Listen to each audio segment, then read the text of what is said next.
All right, so chapter 11, pharmacology. Guys, there's some definitions that we need to know to make sure we're understanding the whole scope of how drugs work, why we give drugs, how we give drugs, and then we're going to jump into what's in your scope as an EMT. Okay. So medications, what can they do? All kinds of stuff. All kinds of stuff, such as what? Okay, so relieve pain. Help prevent heart attack or the severity of heart attack, depending. Maybe not help prevent a heart attack, but maybe prevent it from getting worse. Yes. It could stabilize the patient en route to the hospital. Okay, possibly stabilize the patient. Reverse effects of the experience. Maybe reverse some signs, some symptoms, some effects of what's happening with the medical emergency. Okay, so yeah, guys, all sorts of stuff. You have a limited amount of drugs within your scope. Okay, you actually only have 8 that you can handle. So we'll go over all of those. I need to get your drug boxes out to you. I forgot to do that. Do that in a minute. But yeah, you guys need to understand you only do have 8 drugs, but 2 of those drugs within your scope can kill a patient. All right, if you are not understanding how it works, why we're giving it to a patient, if you're not recognizing, hey, I understand this patient needs this drug, but they've got something going on that means if I give it to them, it will harm them. So you've got to really have a firm grasp of this, because you can literally kill a patient with 2 of the drugs in your scope, and nobody wants that. All right, so a couple definitions here. Pharmacology is the actual science of drugs, like, right, the chemical components, what it's made up of, how it's, made up in the lab, if you will. And then pharmacodynamics is going to be how that drug gets into the bloodstream. It works with the sensors and the systems and the organs of the body, and it actually does its job. Okay, so the process of how it works with the body is pharmacodynamics. And then pharmacology is the study of just the composition of the drug itself. All right, agonist. What does this mean? What's the definition? Okay, causes stimulation of a receptor. All right, guys, we're going to go back to middle school, to your language arts class, and compare to a couple definitions there. Who is the protagonist of the story? The good guy, right? Robin Hood, if you will. All right, so when you hear agonist, compare that to the protagonist. Anything that's labeled as a, beta 2 agonist.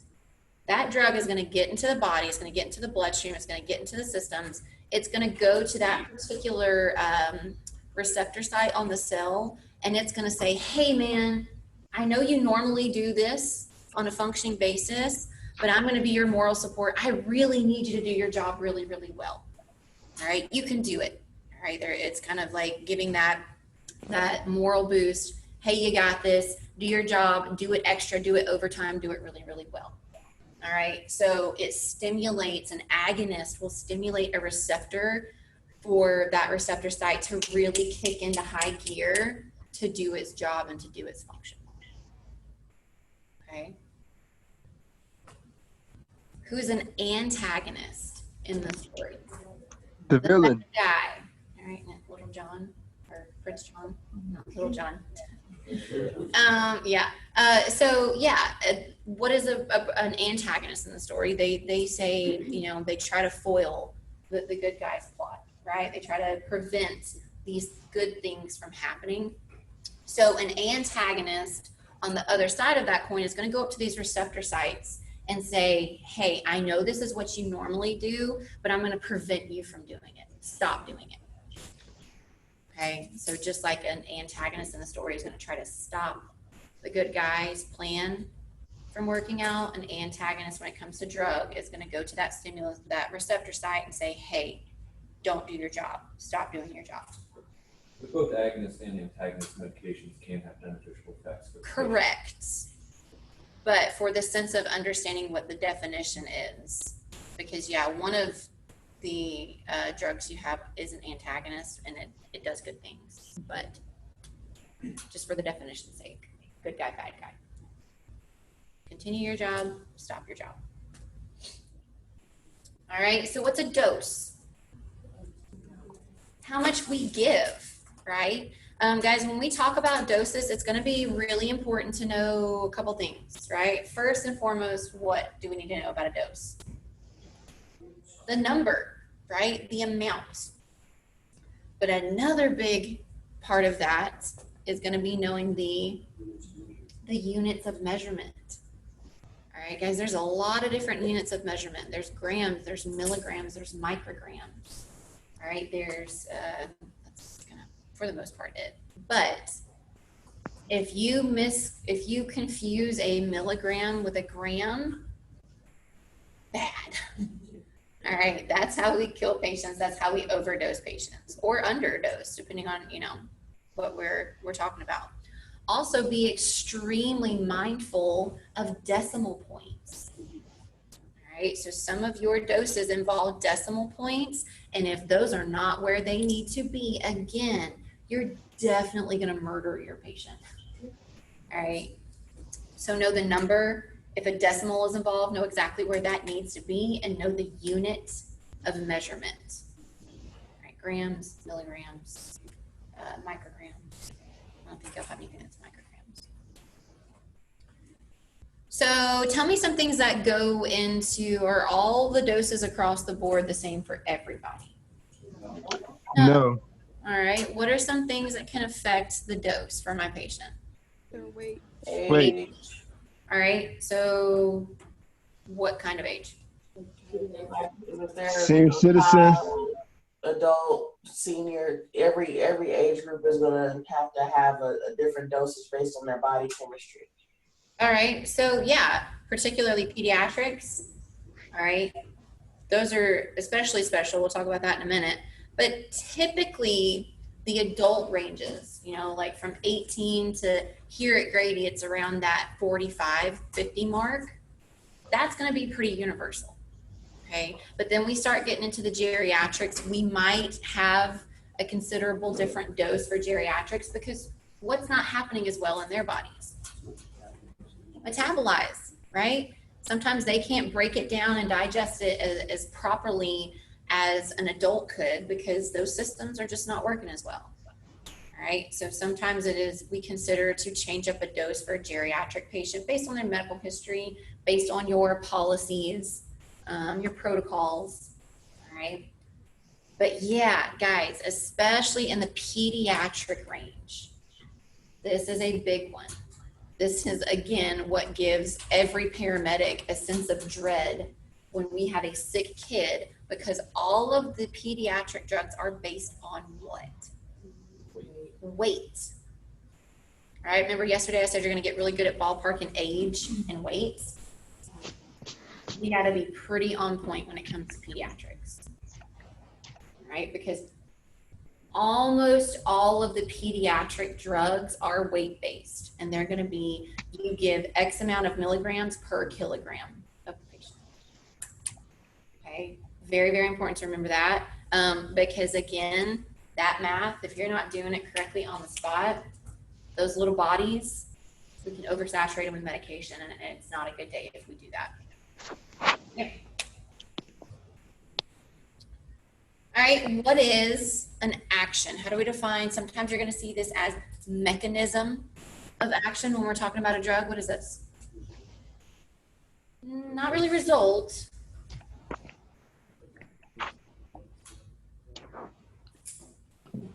Kind of. So the action is, how does it do what we want it to do? How does it work with the body to get that end result? Right? How does aspirin work to have that end result that we don't want that clot that's causing that heart attack to get any bigger? How does it work? So that's the theoretical percentage. That's what you actually So yes, yeah.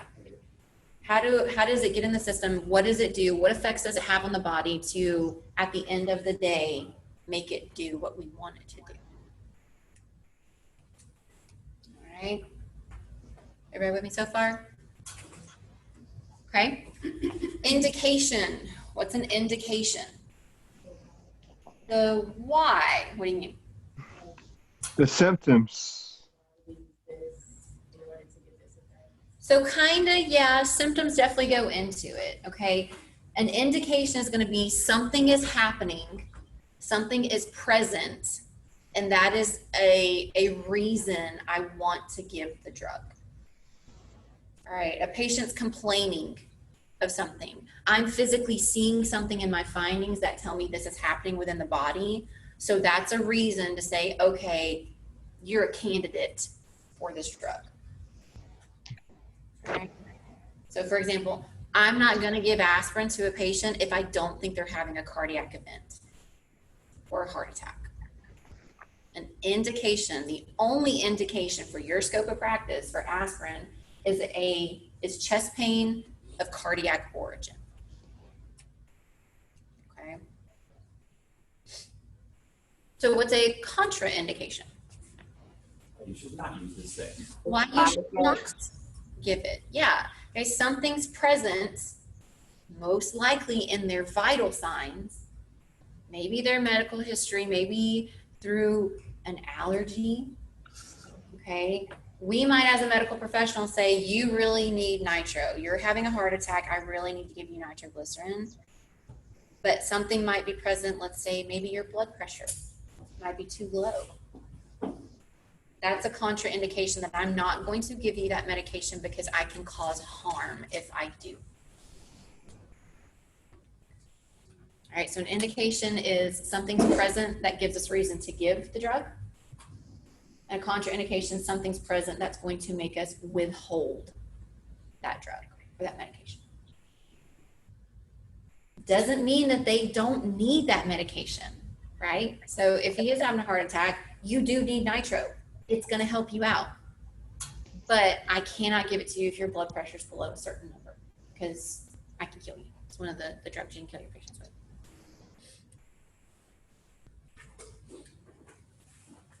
Okay. Side effects. What is this? Adverse reaction. Okay, so maybe adverse reactions. What does that mean? Meaning the body doesn't respond the way that it's expected to when a medication is given. Okay, so an adverse reaction in the grand scheme of things is going to be negative, right? Maybe the body has an unexpected reaction to this medication, or maybe the body has an exaggerated reaction to this medication. Okay, because how else, other than adverse, with both of those things being bad, what else is a side effect? Well, how else can we define a side effect? It's another A word. Something that's anticipated, right? Doesn't mean that it's going to be bad. It's just based on the pharmacology and the pharmacodynamics, the way that this medicine works within the body. We expect you to have a headache after I give you nitro. That's a very common side effect because of how it works in the body. The headache's not going to kill you. Might be literally a pain, but I anticipate my patient to most likely have a headache after I give them nitro. All right, so we have anticipated side effects and we have the adverse side effects. Okay, and we'll get to those more in detail when we talk about each specific drug. But are the definitions okay so far?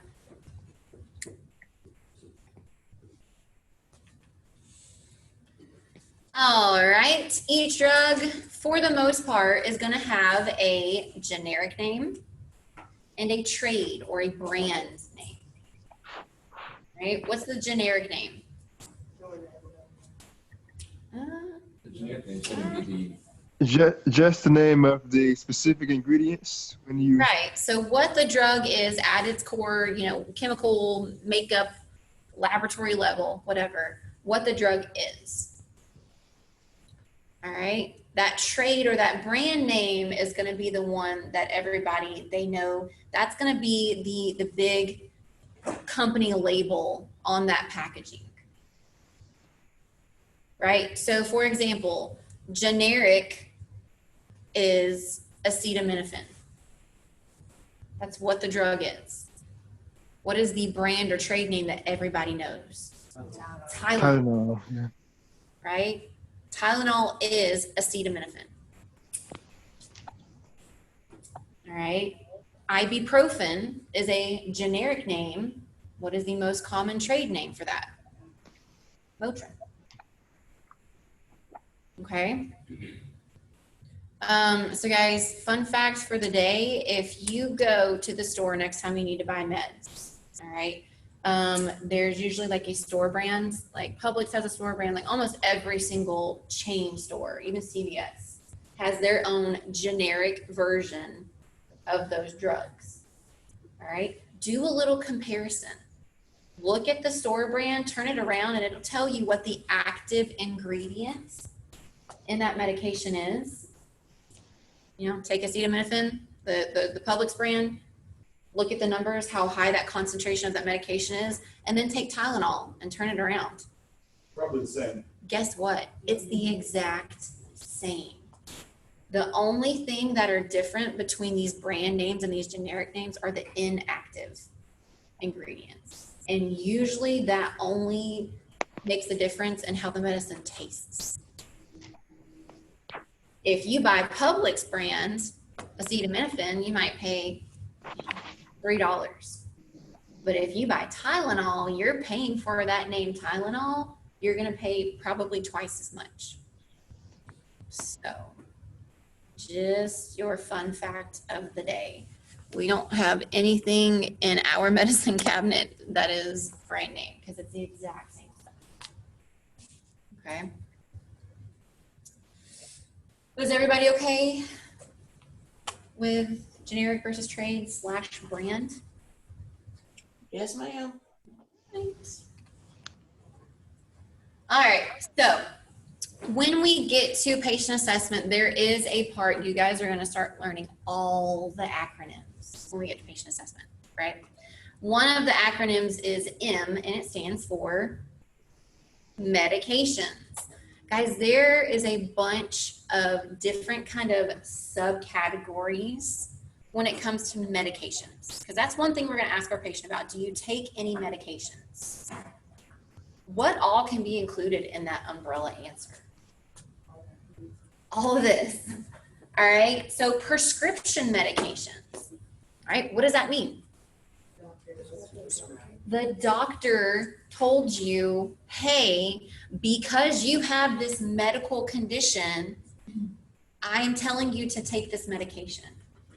All right. If a patient comes back and says, yeah, I take a prescription medication, automatically we've knocked out 2 parts of our interview, right? A, what is that medication? And B, we've established because you have a prescription, you've got a medical diagnosis. You've got medical history, right? Because can you go across the street and say, hey, I go to the pharmacist at Publix without a prescription and say, hey, I really need to pick up some oxycodone pills? Nope. No. A doctor has to write you a prescription for What that. part of Georgia are we in? This is true. Sorry. This is true. All right, so you cannot buy this. You cannot go to Publix and go to the pharmacy and say, hey, I need this without showing them a valid prescription. All right, so that'll tell us the doctor told you need to take it because you have some type of medical history, a medical problem. All right. Over the counter or OTC. What is this?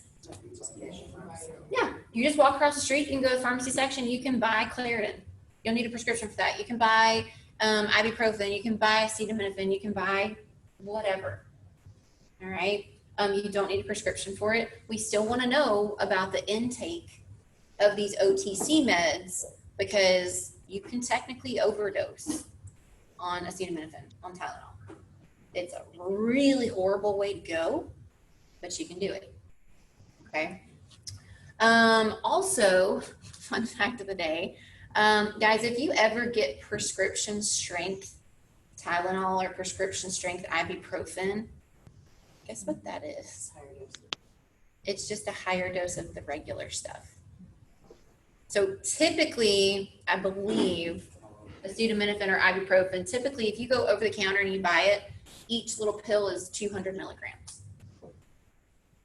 Okay, so you could get a prescription, get it filled, pay money for, I don't know how much money, depending on your insurance for it. And the dose of that is, one pill of that is 800 milligrams or 600 milligrams. Or what else could you do? Take 3 or 4 of the over the counter and it does the same thing. Okay, so just so you guys know. Recreational drugs, recreational medications. What is this? Heroin. Okay, that's definitely recreational. Yeah. So anything, guys, that's technically illegal, okay, or the illicit medications.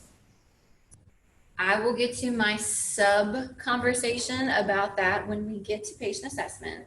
But technically, anything that is illegal is considered recreational or illicit. We'll get to that later.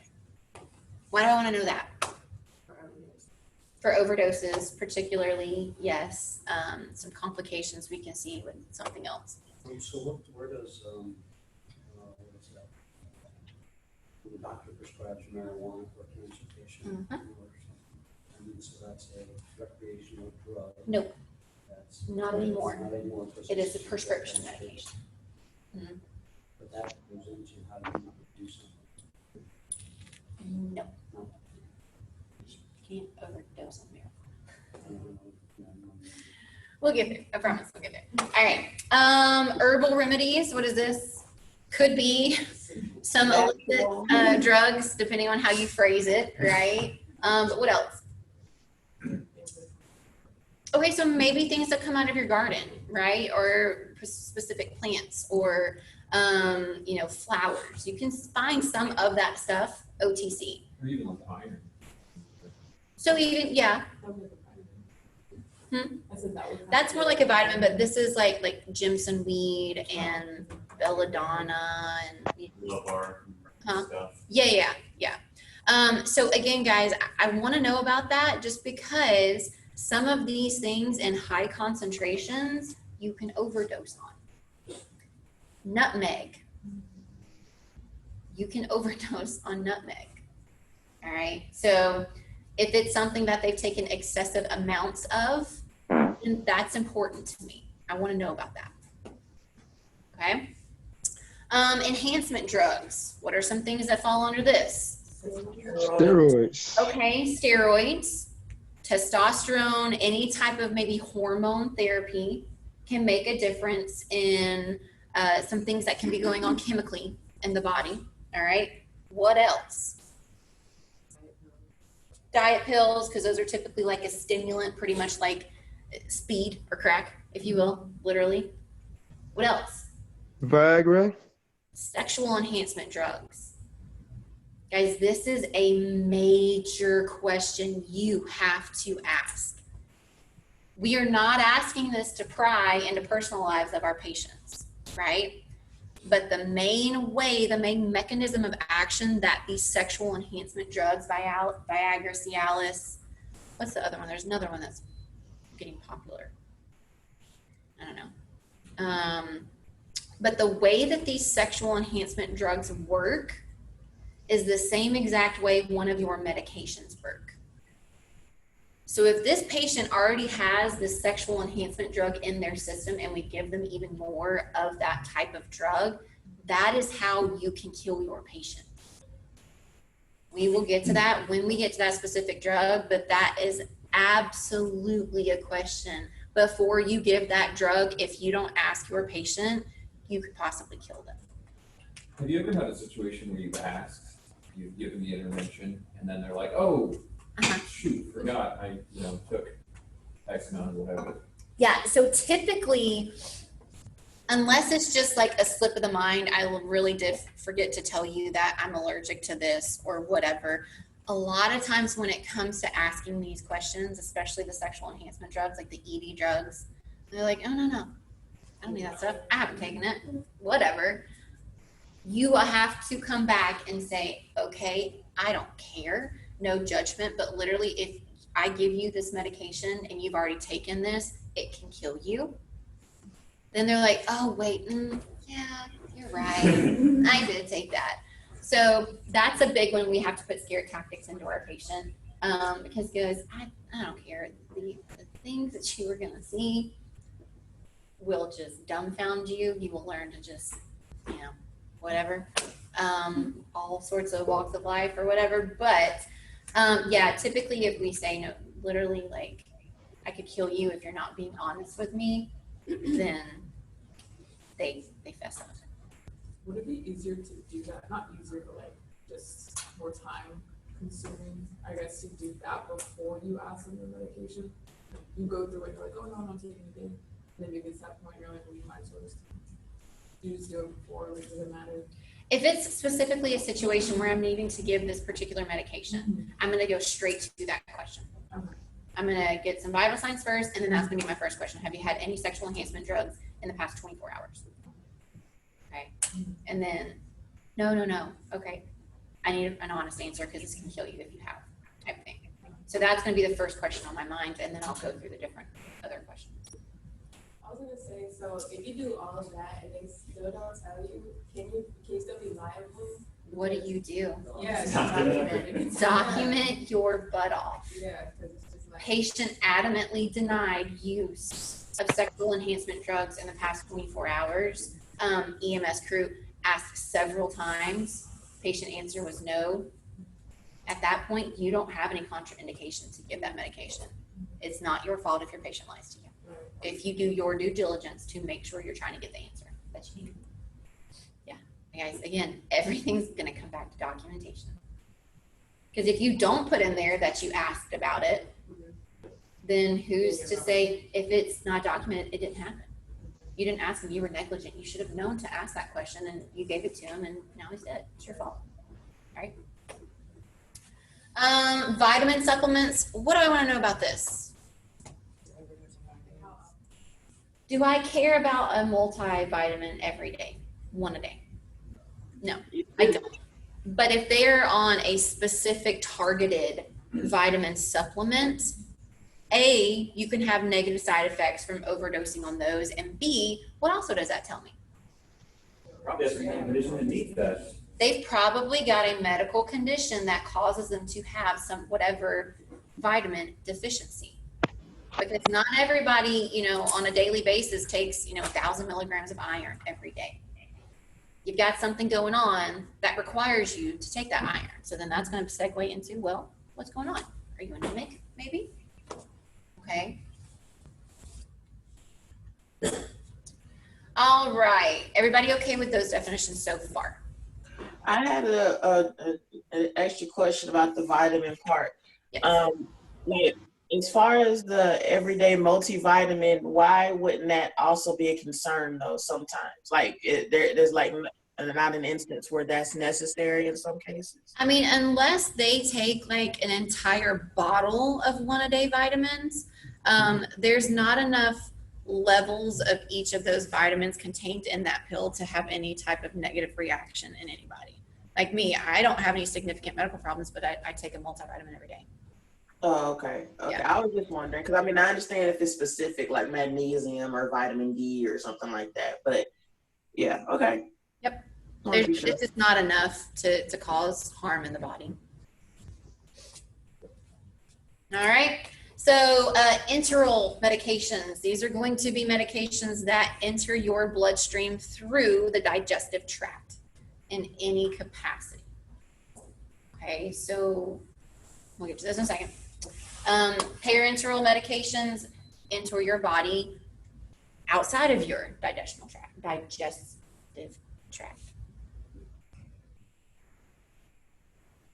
Okay. All right, absorption. What does this mean? How does this go into play with drugs? Faster, slow your body absorbing medicine.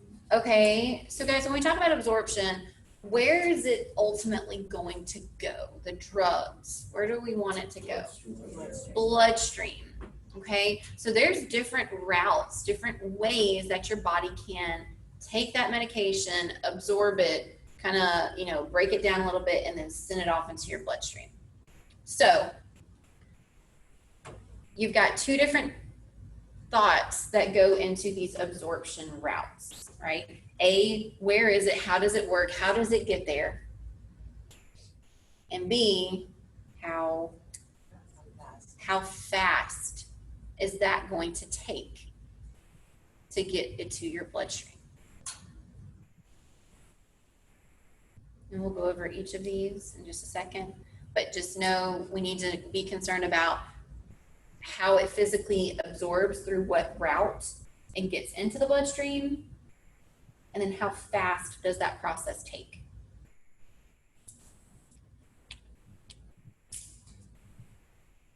Okay. Okay. All right, let's see, where's our little.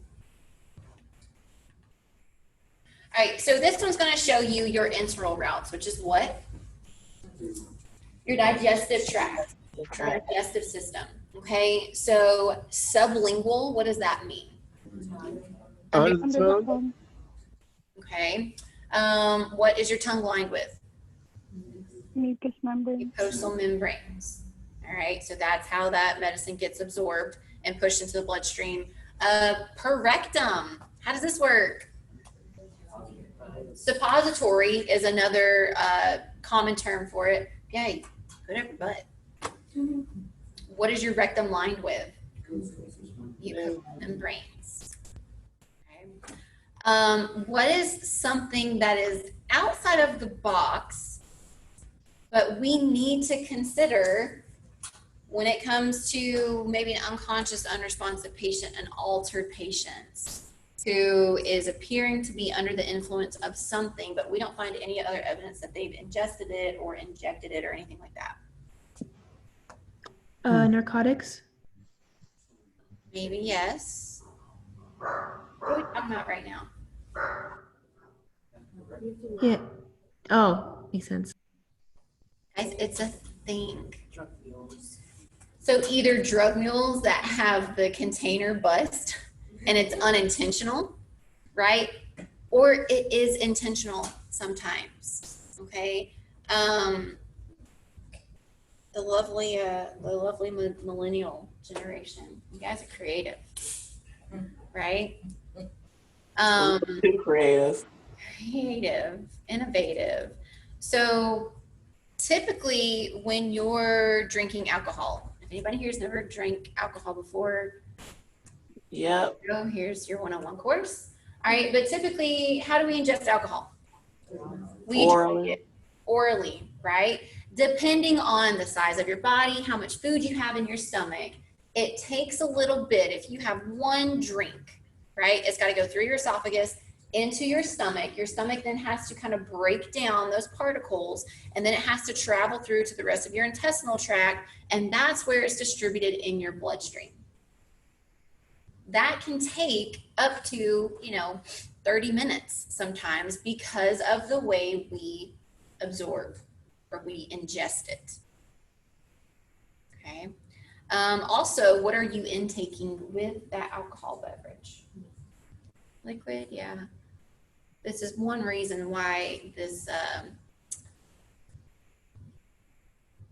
butt drinking or alcohol intake is a thing. They call it butt chugging. It's ridiculous. So butt chugging is a different thing. Butt chugging is absolutely disgusting. It's like pretty much like an enema with a beer. You can thank Steve-O from Jackass for making that popular because that's Exactly. one of the movies. Calories.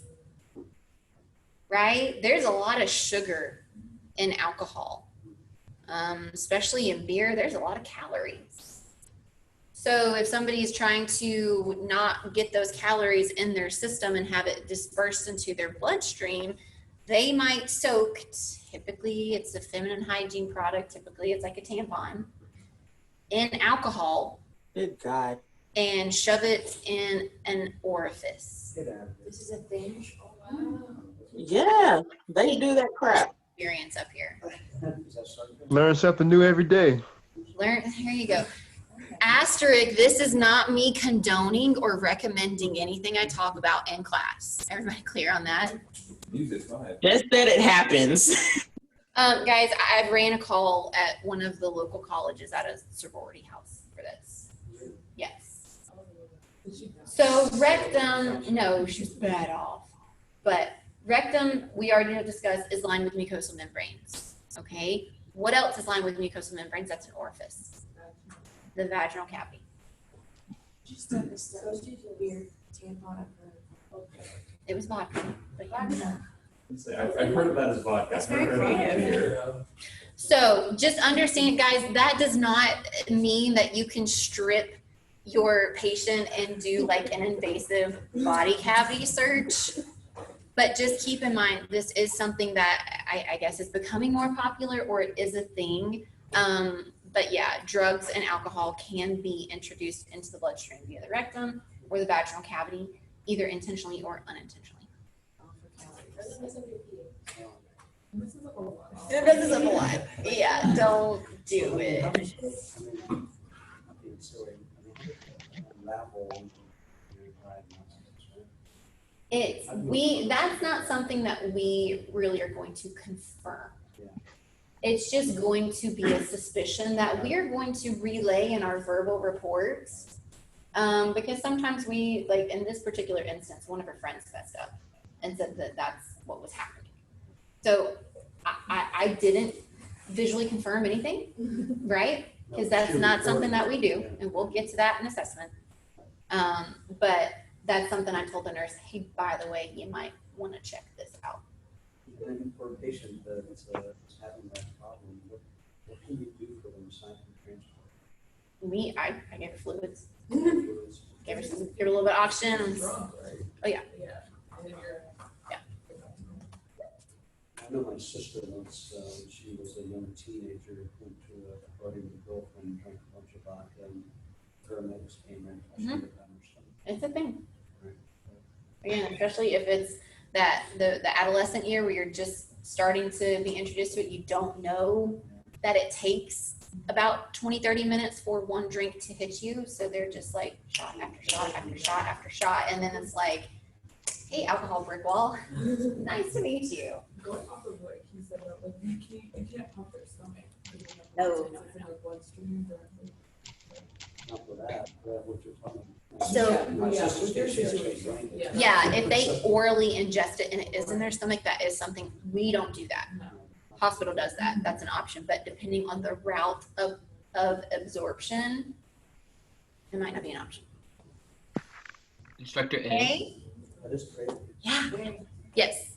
So wouldn't like telling the nurse as you're bringing a patient to the ER that you have suspicions, that they've got something in an orifice, it seems like that kind of gets a little gray as far as like providing objective information. So at that point, it's subjective information, right? But that's okay to include in a verbal report, right? It's not that written documented chart. So if it's not warranting, if it's not an immediate life threat to my patient, I'm not going to expose any type of orifice that we're talking about to see if it's there. That's why a lot of times we do these things, we kind of put it off to the hospital, because what's in a hospital that's not in the back of your truck usually? Privacy, like a room. So maybe more privacy, maybe more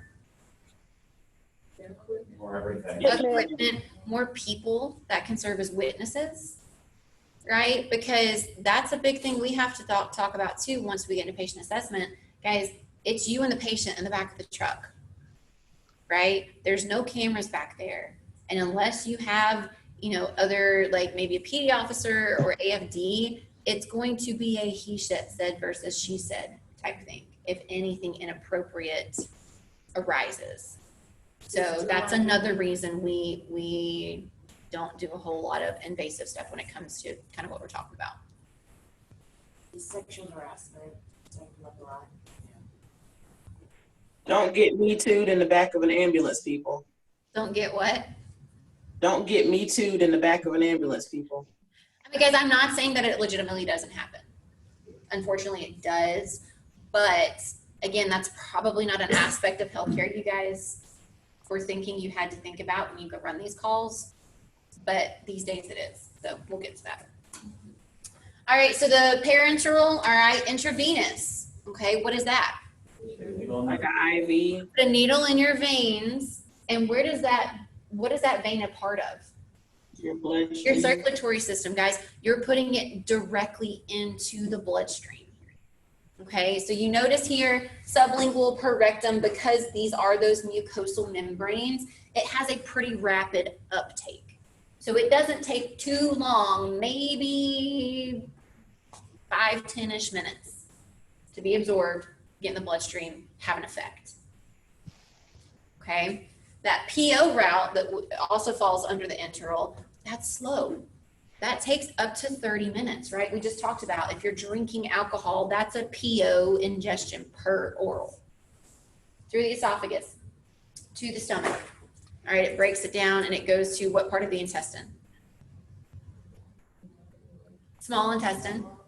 And guys, that's where all of the nutritional contents, good or bad, is absorbed by that small intestine, and then it's diffused into the bloodstream. So you got to get it all the way to your small intestine before you start to see any type of effects if you ingest it orally.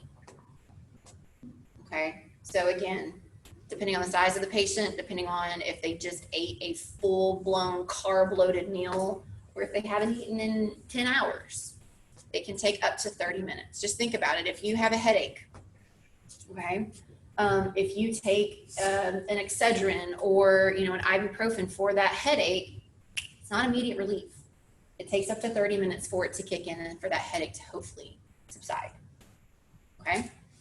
But yeah, this IV and that IO method that you guys may or may not have had any type of encounter with, that is directly putting that medication, that fluid, whatever it is, into the circulatory system, into the bloodstream. Within seconds, you will see a reaction from that medication. Okay. Inhalation, how does this work? Okay, so we breathe it in, particularly when it comes to respiratory distress medications. We breathe it in, get in our lungs, we get that medication on those receptor sites in our lungs. And they start to do their job. Right. A lot of people think that what drug is absorbed this way? Albuterol? I think illicit drug. Oh. Cocaine, right? When you snort cocaine, you snort it in your nose because it's lined with what? Mucosal membranes. It doesn't get down to your lungs. That's not how it works.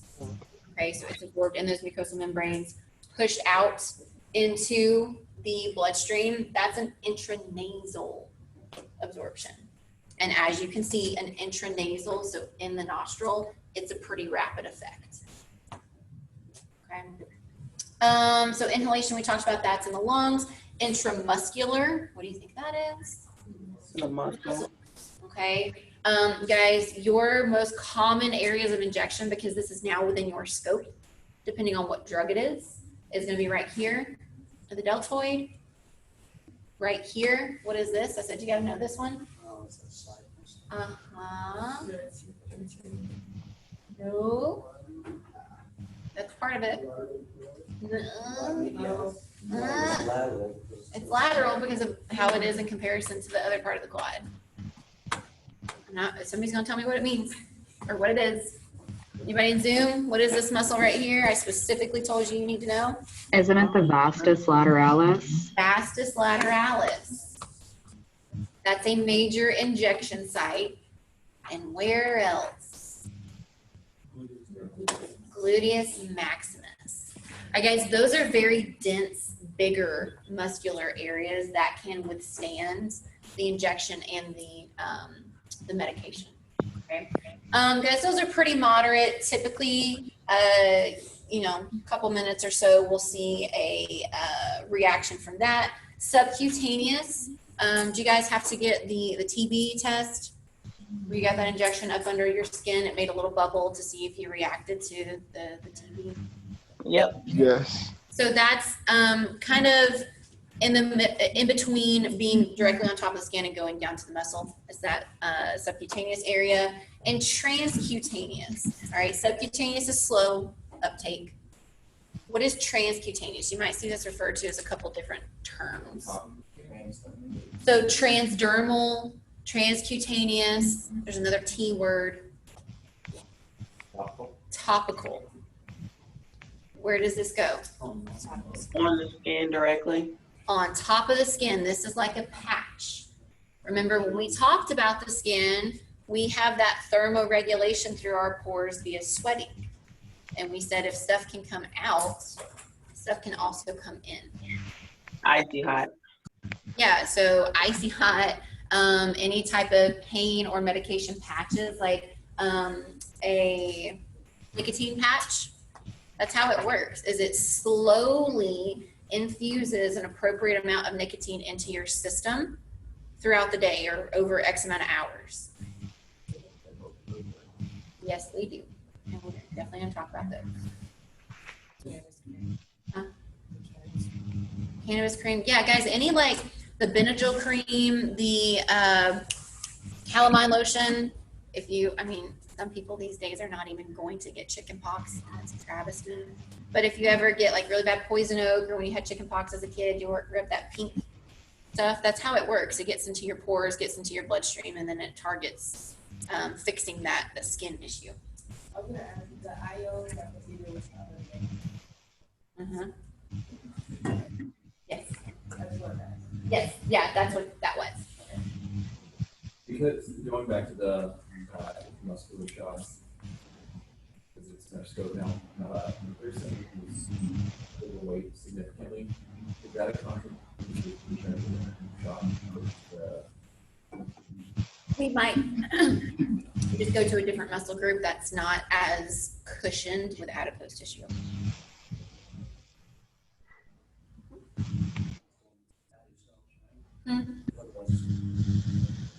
It's just not going to get utilized as best as it would through the. Talk about that. Talk about that. All right. Everybody okay so far?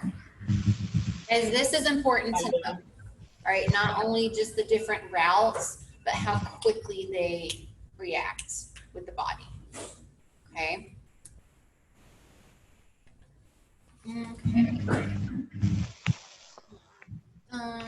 Guys, there's different ways that medications are formulated, are packaged, so they can be delivered different ways. Tablets and capsules, what are these?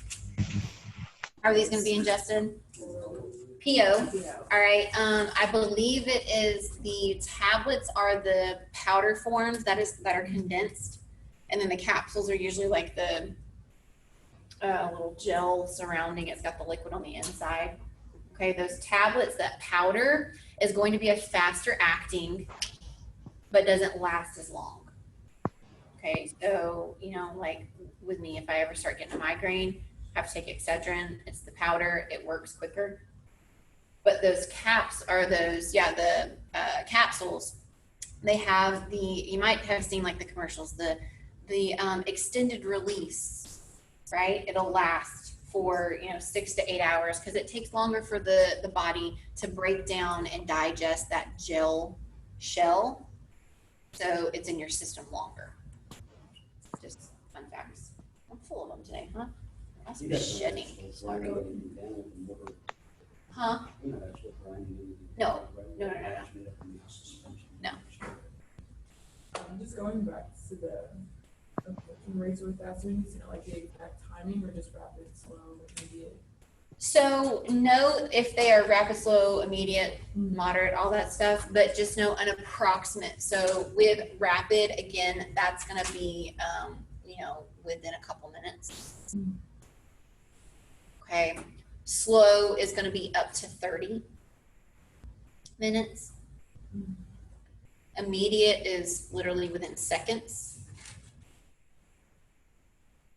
And then moderate is gonna be, you know, 5-ish, 10-ish minutes.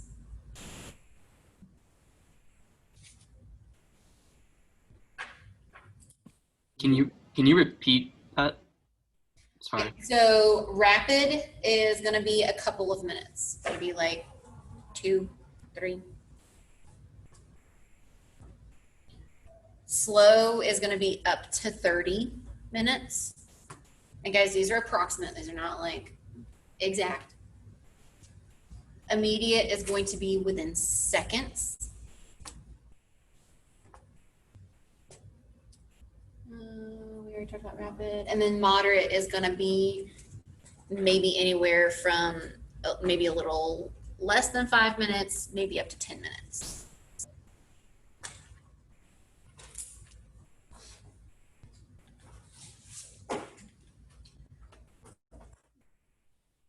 All right, so solutions and suspensions, these are going to be liquids that are either going to be kind of standalone, or you have to kind of mix them together with another substance to create this. Typically, it's going to be an injection.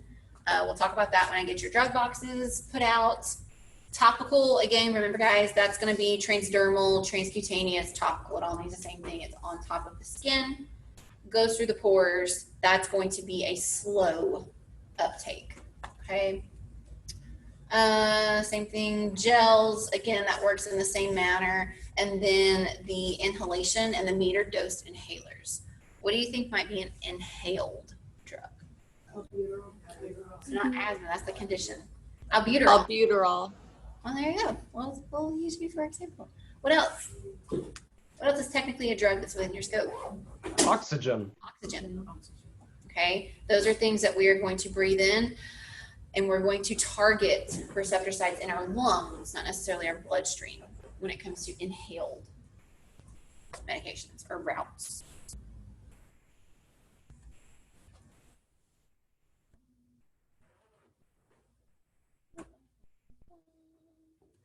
All right, let me make sure we don't have anything else. We do, okay. All right, guys, you've got to know these things.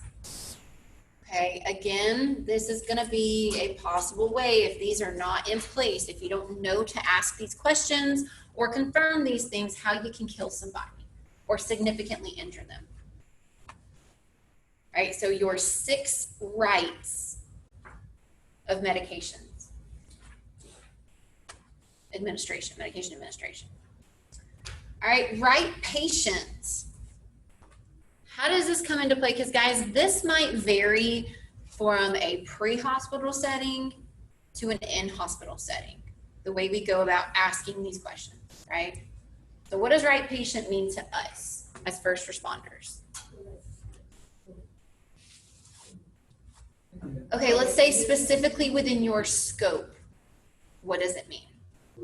They're there and they have some prescription meds and they say they need that, grab his wife's and stuff. Okay, so there are, let's see, 2 drugs within your scope that you cannot give it unless it is what? Prescribed to the patient. All right, so in your scope, that means that you are making sure, hey, this is your drug, this has your name on it, you're confirming it's the same person, and you're not giving them someone else's medication. That's going to be an EMT assisted medication. So that's what it means to you guys, okay? Anybody ever been in a hospital or an ER or anything like that before, ever? Okay, if they come to give you medication, what's the first thing that they do? You have to say this 1,000 They confirm that you are who you are. All right, can you tell me your name and date of birth? And then they do what? They scan your wristband to make sure that they are giving you the right medication. This is for you and not for somebody else in the room next to you. Okay, same type thing. All right, right medication. What does this mean? You're giving the right drug. All right, guys, especially moving up to A and a paramedic, The difference in the drug boxes is pretty significant, but especially in that medic drug box, there are several vials of different medications that look almost identical. Several generic names for whatever medication it is look very similar. All right, so don't just go in your drug box and grab, oh yeah, the blue top, that's Benadryl or whatever. Look at that bottle, read it 3 times, and make sure that's the correct drug that that your patient needs. All right, guys, we even have a system, me and my partner had a system, we would always double check each other. All right, if it was one of those drugs that looked similar or sounded similar, I would always get it and I'd be like, hey, confirming this is Benadryl, confirming this is, whatever. And he'd be like, yep, good to go. Okay, make sure you are visually and verbally confirming that you're giving the correct drug. Do I need to explain why that would be bad if you gave them something that they don't need? Okay. Right dose. All right, we've already talked about that. Remember, if it's a weight-based drug, because you guys do have a weight-based drug in your scope, make sure you're doing math correctly. Make sure you have that number and also the unit of measurement correct.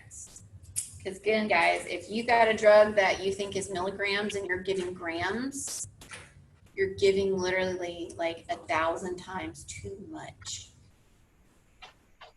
Okay, not good.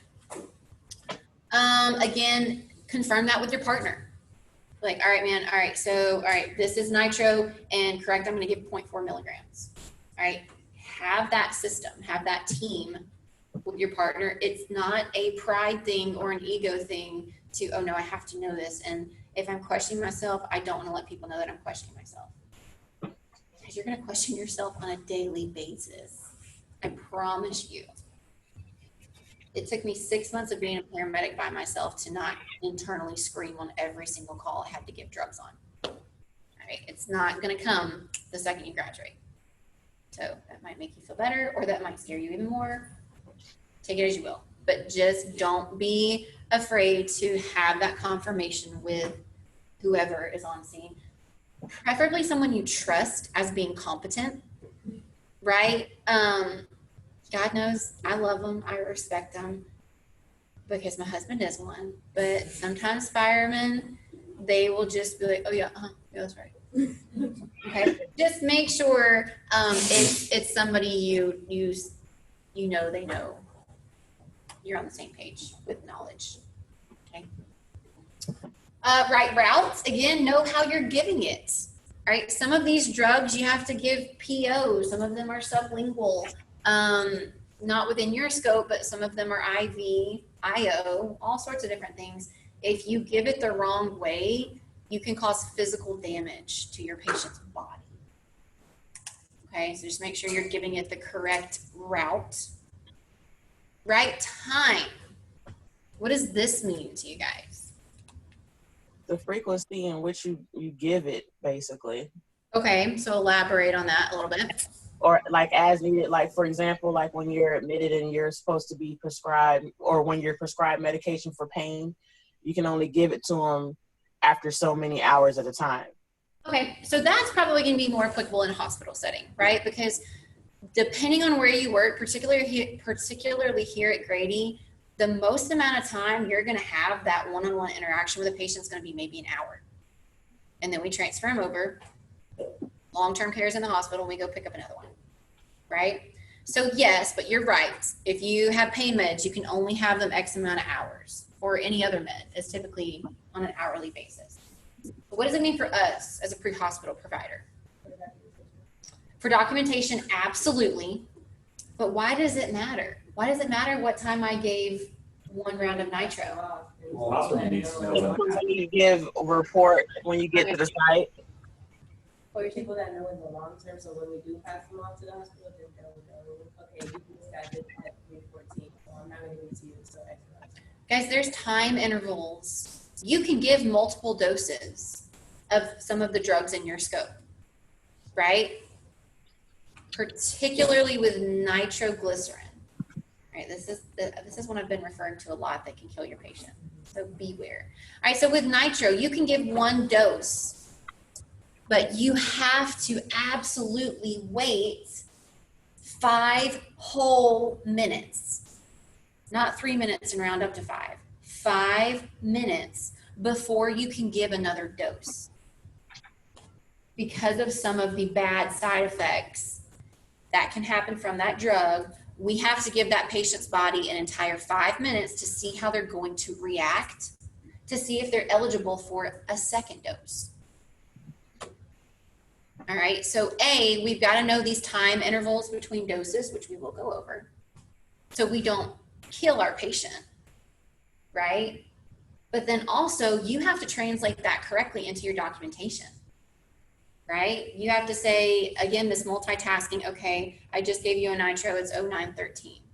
I got to wait until 5 minutes later, 0918, I can give you another one. But you have to make sure you're documenting that 5 minute interval correctly in your chart. Because if you document that you gave nitro 3 minutes apart and something bad happens to that patient, they're going to pull your chart and be like, dude, you didn't wait 5 minutes. This is your fault. In that scenario, are you updating the chart as you're Nope. doing the intervention? You're keeping track of it mentally.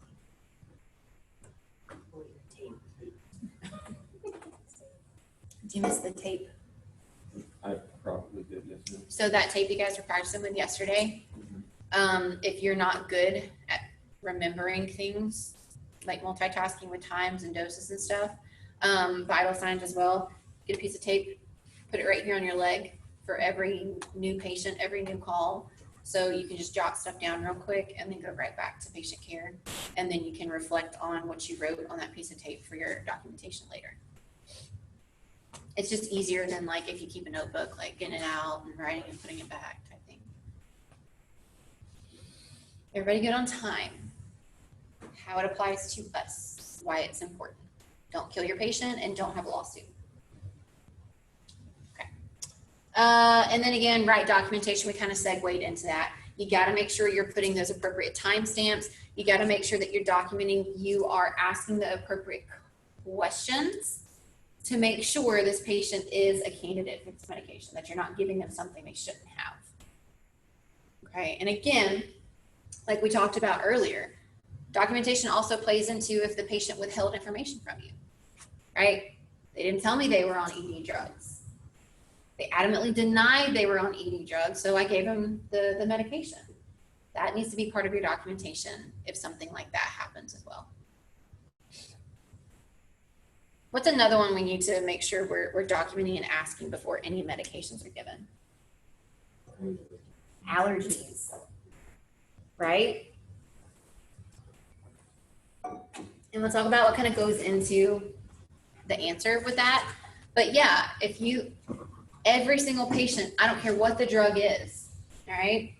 Guys, technically even oxygen, all right? Is anybody allergic to oxygen? No. But you need to make sure that you notate patient denied any known drug allergies. NKDA, that's one of your abbreviations you got to know.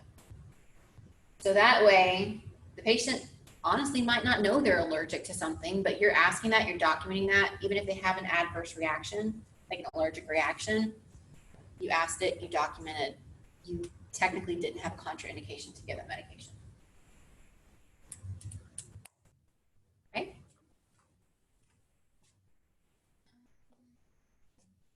Okay. Everybody with me so far? After we go over all this definition stuff, we'll take a little bit of a break. I'll get your drug boxes out and then we'll jump into your specific drugs. Okay. So the way that you guys are, there's different ways that you're going to be administering medications at your scope of practice, at your level. All right. First one is going to be EMT administered medications. That means that if you are on a truck with another EMT, depending on where you work, what service you work at, you will have that drug readily available in your drug box. You can just say, hey, this is what's going on with you. You are a candidate for this drug. Let me go give it to you. No questions asked. That will be something that is within your set protocols, your offline orders. All All right. Patient assisted administration. This is applicable to you guys. All right. So those 2 drugs I talked about previously that have to be prescribed to the patient. Technically, those 2 drugs you are assisting giving the patient. Be careful how you document that. Okay, because if it is one of those 2 drugs, you cannot say, I administered X drug. You have to state you assisted the patient in administering X drug. Okay, we'll talk about those 2 drugs when we get there, I promise. And here is the nice little loophole we have at your scope, because you're the only scope that has the 2 drugs that have to be prescribed to the patient. Once you move to A and paramedic, none of that applies. You got everything in your drug box. Okay, so what do you think the peer administered administration, how might that come into play? If you go into the med line You're on a truck with a medic and they're the ones that order it or do it. No, because then that's going to be the paramedic's patient, right? And they can do whatever they need to give that higher level drug. Let's say, so guys, okay. Your buddy and your buddy's sick and you get the aspirin. All right, so for example, epinephrine, that's within your scope through the form of a EpiPen. That's the only way you guys can give epi in your scope. Now, who knows why somebody would have an EpiPen? Because of allergies, allergic reaction or something. So not just allergic reaction, but anaphylactic reaction that can literally kill you within minutes if you don't get this drug in your system.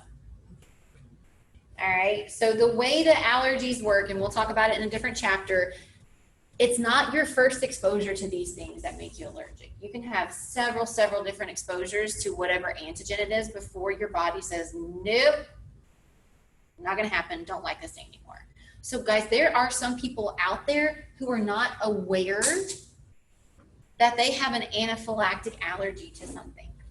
That happened to me in the Army. Really? We had a soldier who we went to the mess hall on our first deployment. It was popcorn shrimp, of all things, and ate popcorn shrimp within a couple of bites.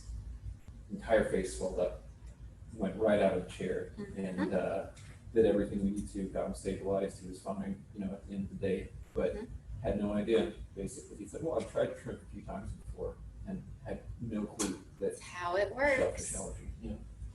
So yeah, guys, what happens if you have a patient who calls 911 and you do your differential diagnosis and you determine, yeah, dude, you're having an anaphylactic reaction. Do you have an EpiPen with you? No, I don't have a prescription for an EpiPen. You're not going to have this in your drug box because this is one of those things that has to be prescribed to the patient. All right. What if on this same scene, this person who's having this anaphylactic reaction with no EpiPen has a friend with them who has a peanut allergy and has a prescribed EpiPen for the friend? Can you technically say, hey, dude, I need your EpiPen to give to your buddy over here? No. It's not my patient's EpiPen. It's not my patient's prescription. So, but are you going to sit there with your hands in your pockets, be like, well, this sucks. You're going to be dead in a few minutes. Sorry, I can't help you.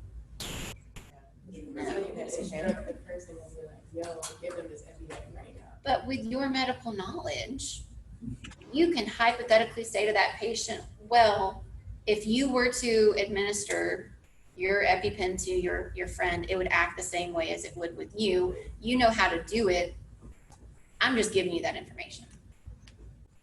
You can't straight up say, I'm instructing you to give your friend your EpiPen, because then that is technically outside of your scope of practice. Can you get around that? You can't legally instruct you to give your friend this pen.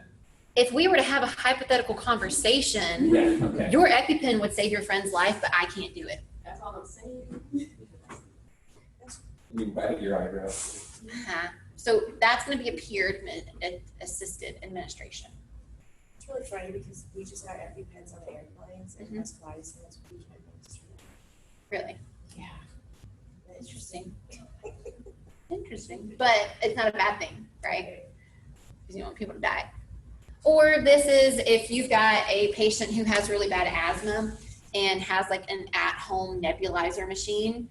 Technically, you can't administer that albuterol medication through that route, but the patient knows how to do it, right? The patient does it day in and day out. If they give themselves a treatment, you're not doing it. Okay. In the book there on page 463, it says pure assisted medication administration. It says you're administering medication to yourself or your partner. In that sense, No, yes. that's where I was coming from. And I'm But see, that's where it becomes kind of depending on the situation, right? Because if you're having to give yourself medication or you're having to give your partner medication, that's not longer your partner. That's now who? Your patient. So yeah, guys, don't get that confused, or especially the EMT administered, or I'm sorry, the patient assisted administration. Guys, if they have a prescription drug like a blood pressure medication or something that is not within your scope of practice of your drugs, you can't give it. All right, let's say they have really high blood pressure, but they have a prescription for, lisinopril. You can't say, oh, well, you're prescribed that medication. I'm just going to take one of these and tell you to open wide. That's way outside of your practice. So that's going to be in reference. At that point, it turns into your patient type thing. Yeah. Okay. You can tell them or inform them that they medication, right? No. You're talking about like the blood pressure medication? Yeah. You can attempt to call med control and say, hey doc, this is what's going on. I've got a hypertensive crisis over here. I'm an EMT, so they know, your scope of practice. They do have a prescription for lisinopril. They said they haven't taken it today. They'll ask you like what the dose is, blah, blah, blah. Can I get an order to give it to them? They're probably gonna tell you no. You also need to advise your patients not to take any medications on their own accord before they get to the hospital, because that can change lab values. It can change test results. That the dose of that medication might be why they're having this problem type thing. So if they are just like, no, screw you, I'm going to take it, how do you document that? Patient took medication against mental. It may, because it might not be a refusal, right? But yeah, EMS crew advised against patient taking own medication. Patient took own medication, anyway. So it's clear that you weren't instructing them or advising them to do so, but it happened.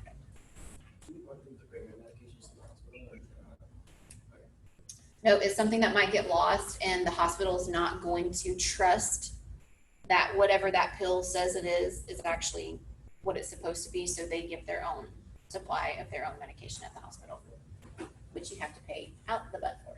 So essentially, if we go on call, then if it's not within the limited scope of the drugs that we're allowed to give, and they have this medication, we need to actively advise them, hey, don't take that as we transport you here, because it's going to mess some stuff up. We're going really quick. Let's just get you to the hospital and let's see what happens. With the exception of one medical emergency, we are never going to advise patients to eat or drink anything before we get to the hospital because of that risk.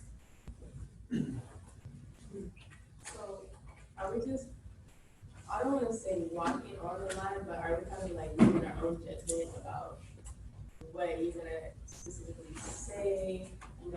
Don't take this medication. I know it would help you in this situation. However, at this very moment. So the only time I would hypothetically say, I can't tell you to do this, but if you have an EpiPen on you, that would be the only time I would be giving that suggestion, because literally that patient's going to die. It's not a matter of if, it's a matter of when. With the home medications or like the prescribed medications, that's a if I were not to tell, like, hypothetically, that's a hard no. Like, no, you should not take that medication. Unless it's like, you know, maybe an at-home asthma treatment or something like that. But anything outside of that, no, wait until we get to the hospital. If your patient is having anaphylactic shock, Really, really quiet. oh, sorry. If your patient's having anaphylactic shock and there isn't anyone around with an EpiPen, is there just nothing you can do? Hope that you called for ALS and that they're close by. Damn. Or hope you're really, really close to the hospital. It's like, I'm not signing up for this shit.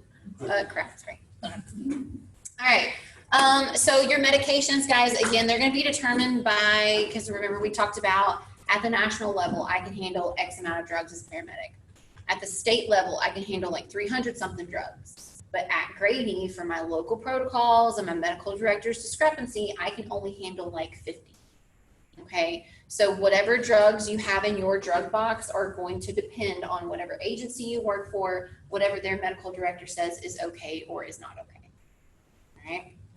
But it will never go outside of your scope. You're never going to have more drugs. You might have less drugs. All right. Because with your drug scope at the national and I believe state level, one of them we don't carry at Grady. So same type thing. Talk about that. All right, let me run through these, make sure there's nothing else I need to touch. Generally, nope.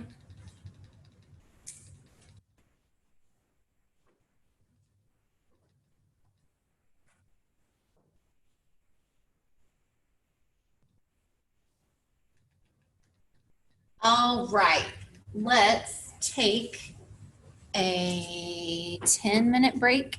I'll get your drug boxes together so you guys can see, and then we'll jump into your specific drugs, and we'll be done with Pharm. All right, guys, so you are gonna have 8 drugs within your scope, okay? I expect you to know every aspect about them, everything inside and out. I expect you to know the name, both generic and trade name. You got to know the action. You got to know the indication, contraindication, dose, route, side effects, and then some of them have some special considerations we need to think about. Okay, so again, guys, this is part of your homework assignment. I emailed it out in detail. I uploaded the document to your Google Drive in detail. So everything I just said is part of your homework. Does anyone need me to repeat what I want to know or what I want you to know? Yes, please. Is that a yes? Yes, ma'am. Yes. Right. So the generic and the trade name of the drug, the action or the mechanism of action, the route, the indication, contraindication, the route, and the dose, side effects, and then a couple of them will have some special considerations that we'll talk about when we get there.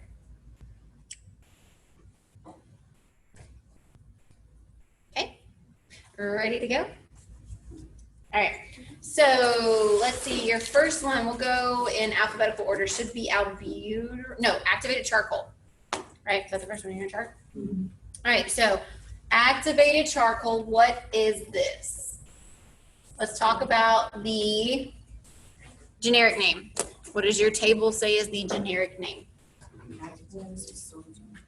Okay, so Actidose with sorbitol. Right? That's the trade name. Okay, so generic name is activated charcoal. Trade name is going to be Actidose with sorbitol. Okay, we'll come back to that sorbitol part in a little bit for some giggles and other stuff. All right, what is the mechanism of action? It absorbs toxins or toxic substances in the digestive tract. All right, so knowing what we know, how it gets in the digestive tract, what do you think could possibly be an indication for this activated charcoal?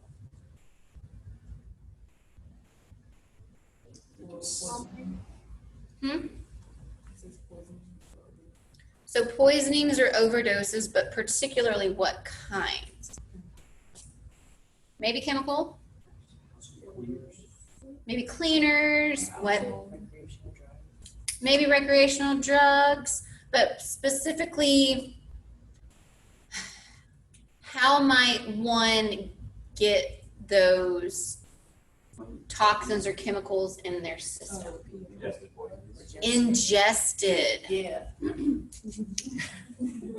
right, guys, that is the key word here, ingested, because what does ingested mean? Per oral.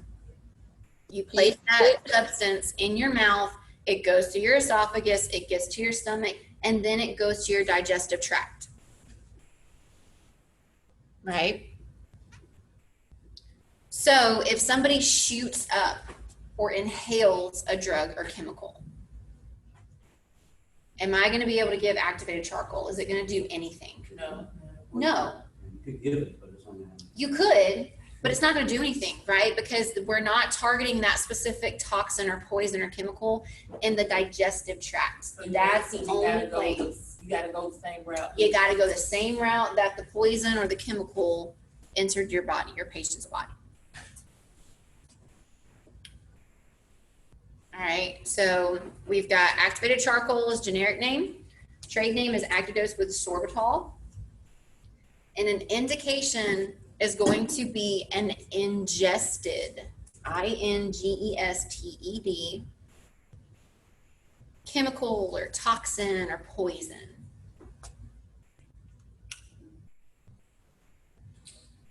Okay. So now that we know how we have to take it, let's go back to how it works. So technically, what does your book say? It absorbs, okay? How activated charcoal works is it gets down to a particular part of your digestive tract, and we're gonna talk about that in a minute, and it kind of forms like a jelly encapsulation around those toxins. Anyone ever seen the really old school horror movie, The Blob? Yes. Or like heard reference to it? That's kind of what activated charcoal is, right? It gets in your system, it finds, it targets these not only toxins, but everything else that's there in your digestive tract. And it just kind of forms a gooey, nasty little coat around that toxin to prevent what from happening.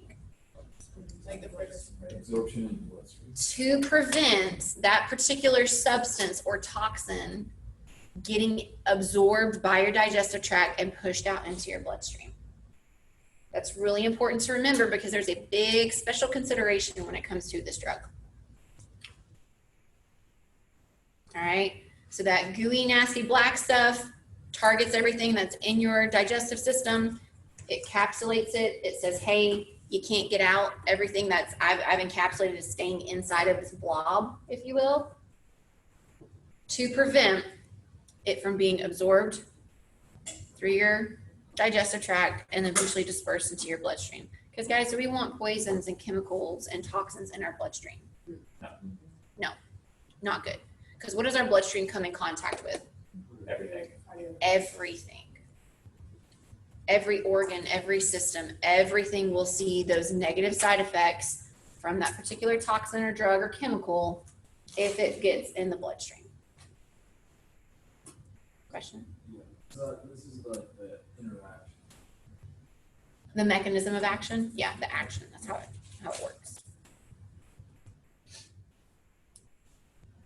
All right, so knowing how it works, how do you think we give it? PO, orally. Don't they make you drink it? It does come in tablet form and in like a gel form. Okay. It comes in, I was just saying, it comes in one and two.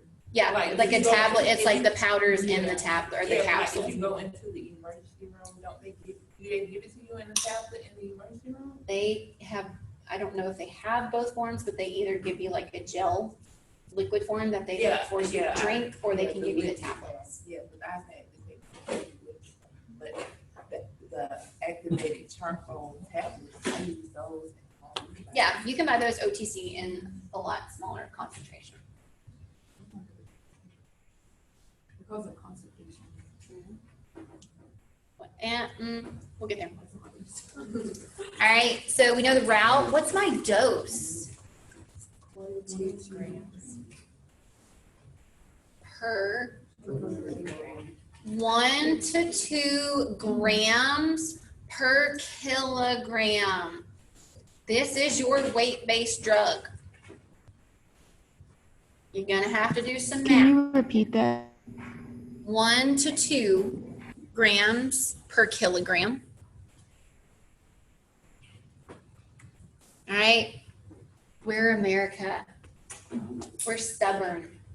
All right, do we use kilograms to measure weights? Negative, Ghost Rider. We do not. What do we use? Pounds. Is that dose 1 to 2 grams per pound? No. Ew. No. So, math time. All right. I don't know which one. I think this is marker. Yeah. All right. So, how do we get from pounds to kilograms? Okay. So, we can, if you have a Sheldon Cooper, is that Big Bang Theory? If you have a Sheldon Cooper brain, and you are able to do decimal division on the spot out in the field, yes, the exact way that you are going to take pounds, weight in pounds, all right, you will divide it by 2.2. That's going to give you your weight in kilograms. All right, so somebody pull out their calculator, because I know you got one on your phone. Again, if the patient can't give you an exact weight, you're going to have to ballpark. All right? So let's say our patient is 180 pounds.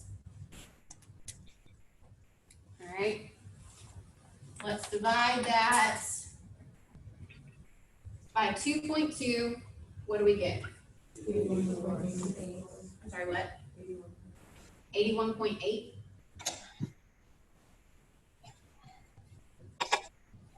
Okay. Yes.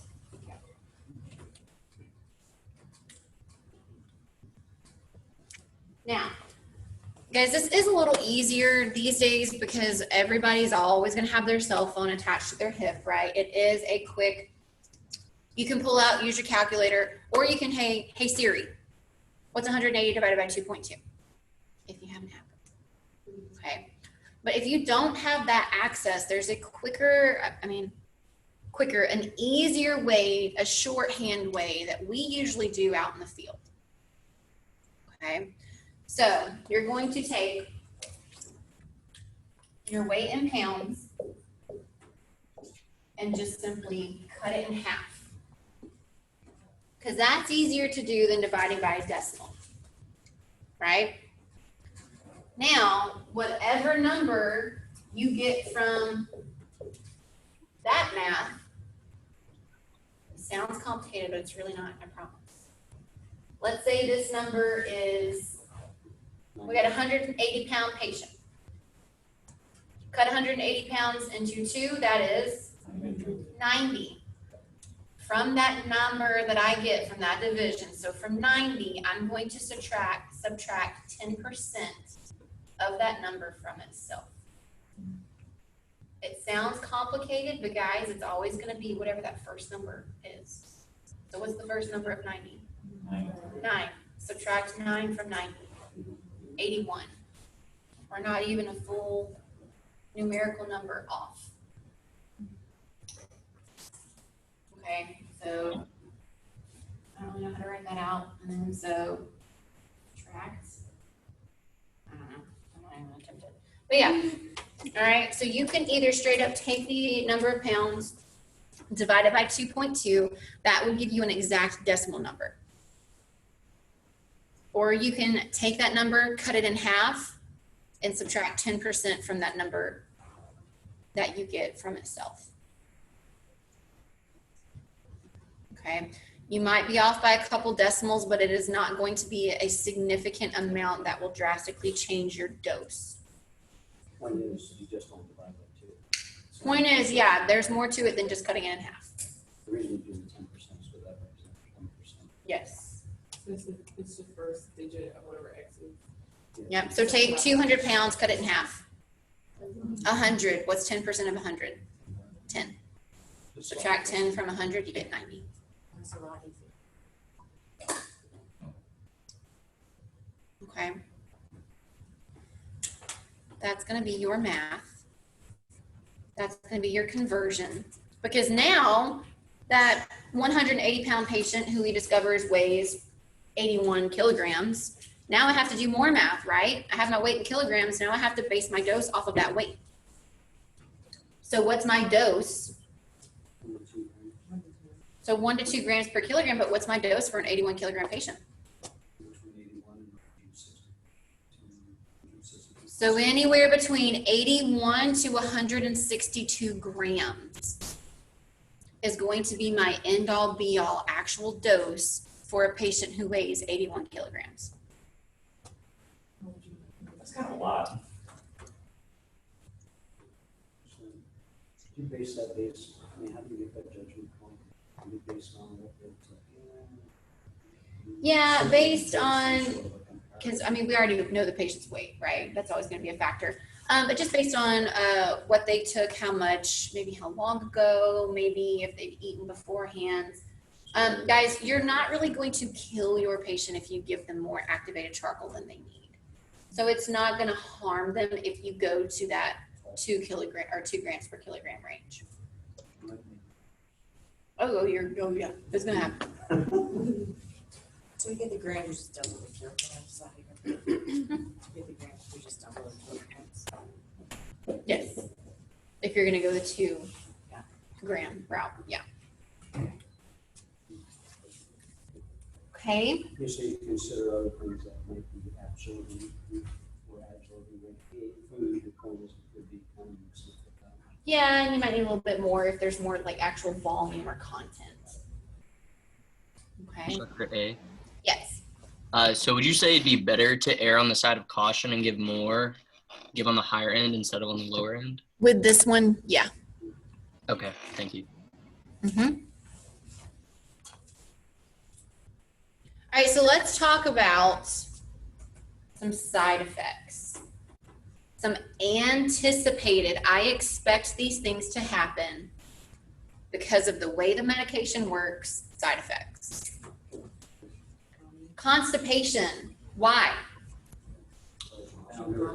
I'm getting all of that ooey gooey nasty activated charcoal and I'm getting that capsulation effect and I'm introducing that into the intestinal tract. It's going to take a little longer for that to make its exit. Okay, what else that is going to go along with that you definitely need to inform your patient of because they're going to think they need to call an exorcist if they don't know about it. Black, tarry, sticky, nasty looking stool. Feces, poop. Okay, because that activated charcoal, guys, it's black in composition, it's black in nature. All right, and because it has that gooey effect to encapsulate whatever substance, it's gonna come out looking the same way it does going in. All right, if you don't tell your patient, hey, in about a day or so, you should expect to see this in the toilet when you stand up, they're gonna freak out because it's intense. All right, so make sure we are understanding and we're educating our patient. You should expect these things to happen. It's okay if they happen. you're not dying. All right. So what other contraindications, or I'm sorry, side effects do we have? So nausea, vomiting, right? Guys, technically with any PO drug we give, that's going to be a side effect, nausea, vomiting. Just the route it takes, it might not settle well with whatever's on the patient's stomach. It could possibly induce nausea, vomiting. We don't expect it to happen every time, but if it does, we're not really concerned about it, right? My patient's not dying. They took some aspirin or they took some activated charcoal, didn't settle well. That's why I'm seeing these side effects. So if you administer that, right, and then they do vomit, so that, you know, rejected all that. Hold on, we're gonna come back around and stop. Okay. So because of that side effect from this PO drug, from this particular drug, let's wrap back around to the contraindications for activated charcoal. What are the contraindications? Actively vomiting. Okay, maybe, yeah, actively vomiting, because we know we're not gonna keep it down. All right, we'll come to that, but what's another one? Ingestion of what? What does it say in your book? Petroleum products. Petroleum products. Anything that can be caustic or corrosive to my tissue lining of my esophagus. Why? They bring it back up. It's going to cause more damage. Guys, the lining of your esophagus is not meant to come in contact with very acidic or corrosive stuff. It's just not. It's not durable like the lining of your stomach is. Okay? So if they ingest, let's say, bleach, they've introduced that substance to their esophagus one time already. That esophagus is not going to be happy. It's going to be red. It's going to be irritated. It can become swollen. And it can also do what? Erode. Like literally dissolve. When that happens, it is not pretty. It's called an esophageal varices. Blood everywhere. Okay? So if we give them this activated charcoal that can induce nausea, vomiting, if they vomit, it's going to come back up the same way it went down, and it's going to come in contact with that esophageal lining again, making it even more prone to rupture or irritation. All right. Now, guys, that's not going to be a hard no. Okay. Who is an additional resource that we have got to remember if we're even thinking about giving activated charcoal? Maybe med control, yes, always med control, but who here? Poison control. Poison control. Guys, poison control is amazing, right? You'll call them, it's a recorded line. You say who you are, what service you're with, blah, blah, blah. What's going on? Hey, I'm on scene. You're going to give them a little report, all right? I got a 20-year-old female who had a known ingestion of blank. They're going to ask you some more questions. Well, how much was it? Is the bottle nearby? Can you ask these questions to your patient? They're going to look up in their system and say, okay, based on everything, you might even, because I've called them before for an overdose of I was not familiar with the medication. I called them and they said, yeah, you might want to consider running a 12 lead because it could cause some cardiac abnormalities. Didn't know that. Ran a 12 lead just to make sure she wouldn't have any issues. Right? They will tell you some things to look out for.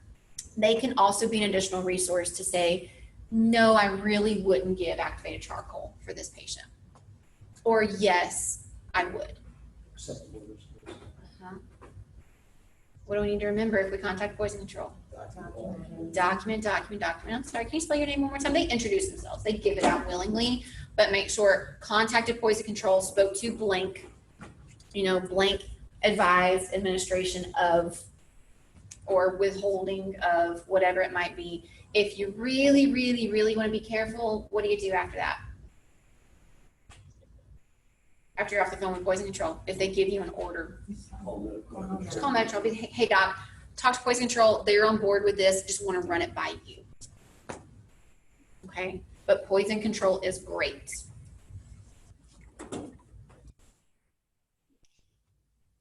All right. Everybody good on generic, trade name, mechanism of action? Trade name, In, for the trade name, how do you spell the first part of it? I think it's actidose, ACTIDOSE. Yes. There's any instance where you're like, you don't want to get charcoal because you're giving some other like oral medication, you're worried about absorption. I couldn't really think of a situation where I'm personally giving something other than activated charcoal PO. But like if they had just taken something maybe, but that's probably not going to sway like risk benefit type thing. Generic, trade, mechanism of action, indication, contraindication, route, dose, side effects. You said there was a special consideration? Yes. Is everybody good with all of that before we talk about the special consideration? I have a quick question. Yes. So vomiting is listed as a side effect. So would that typically occur later? Because you said vomiting is kind of a indication.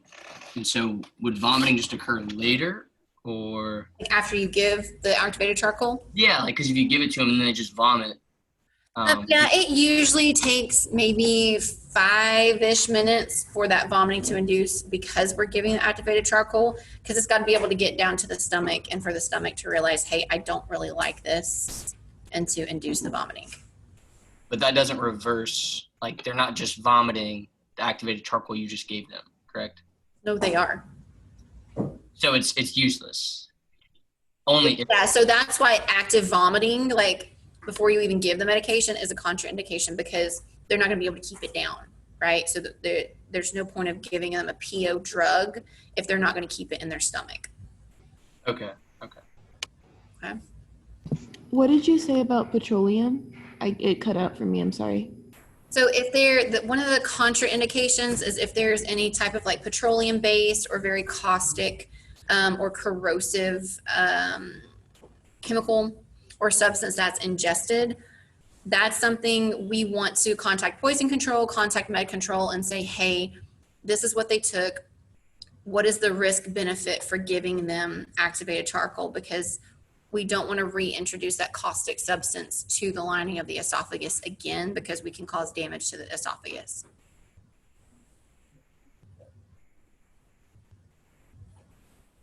All right. Guys, going back to contraindication. Globally, for every single drug you have and will forever in the future have in your scope, what is a contraindication for every drug? altered level of consciousness. We'll get there. Every drug on the face of the planet, there's going to be one baseline contraindication. Allergies. Right? If you are allergic, your patient is allergic to a medication, you are not going to give it to you.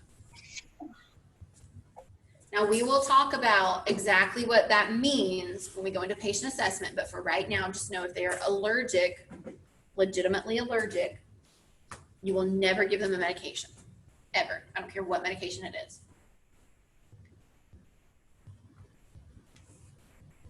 All right, so a contraindication for any PO drug, which means what? For oral. I don't care what the drug is.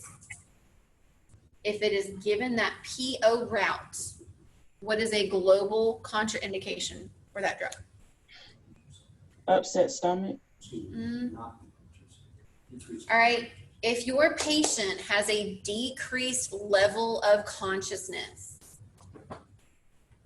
to the point that they cannot protect their own airway.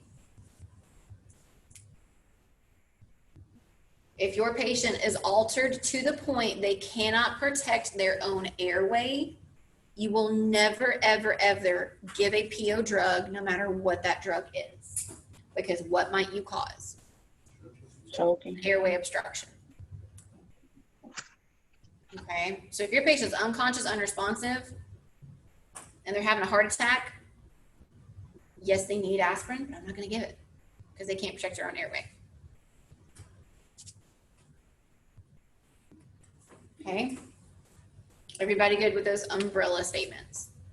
All right, now let's talk about the special consideration for activated charcoal. All right, so we've kind of already talked about approximately how long it can take for something that we ingest to get to the point in our digestive system that we actually absorb the contents and push it out into the bloodstream. All right, what is that part of your digestive tract? Your small intestine. All right, so again, depending on the patient's size, stomach content, it can take 30 minutes, maybe an hour. An hour is very generous. Why is this going to play into my special consideration for activated charcoal? Because if they've taken something too long to go, there was no point. If they ingested a whole bottle of aspirin 2 hours ago,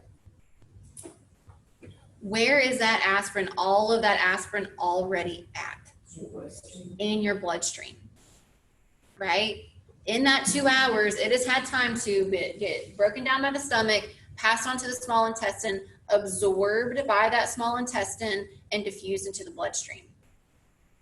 Knowing how activated charcoal works, is there any point of giving it at this point? No, it's already done the damage. It has already gone into my patient's bloodstream. Is there a specific recommendation of within the protocols of time? Like if you get on scene and it's, you know, someone says, oh, they took that an hour and 15 minutes ago, then just immediately. Poison control. Because that's another thing poison control will ask you to, what's the approximate weight of the patient? How long ago did they ingest it? Okay, so if you say, oh, they ingested it 45 minutes ago, they might say, go ahead and give it. Can't hurt anything, right?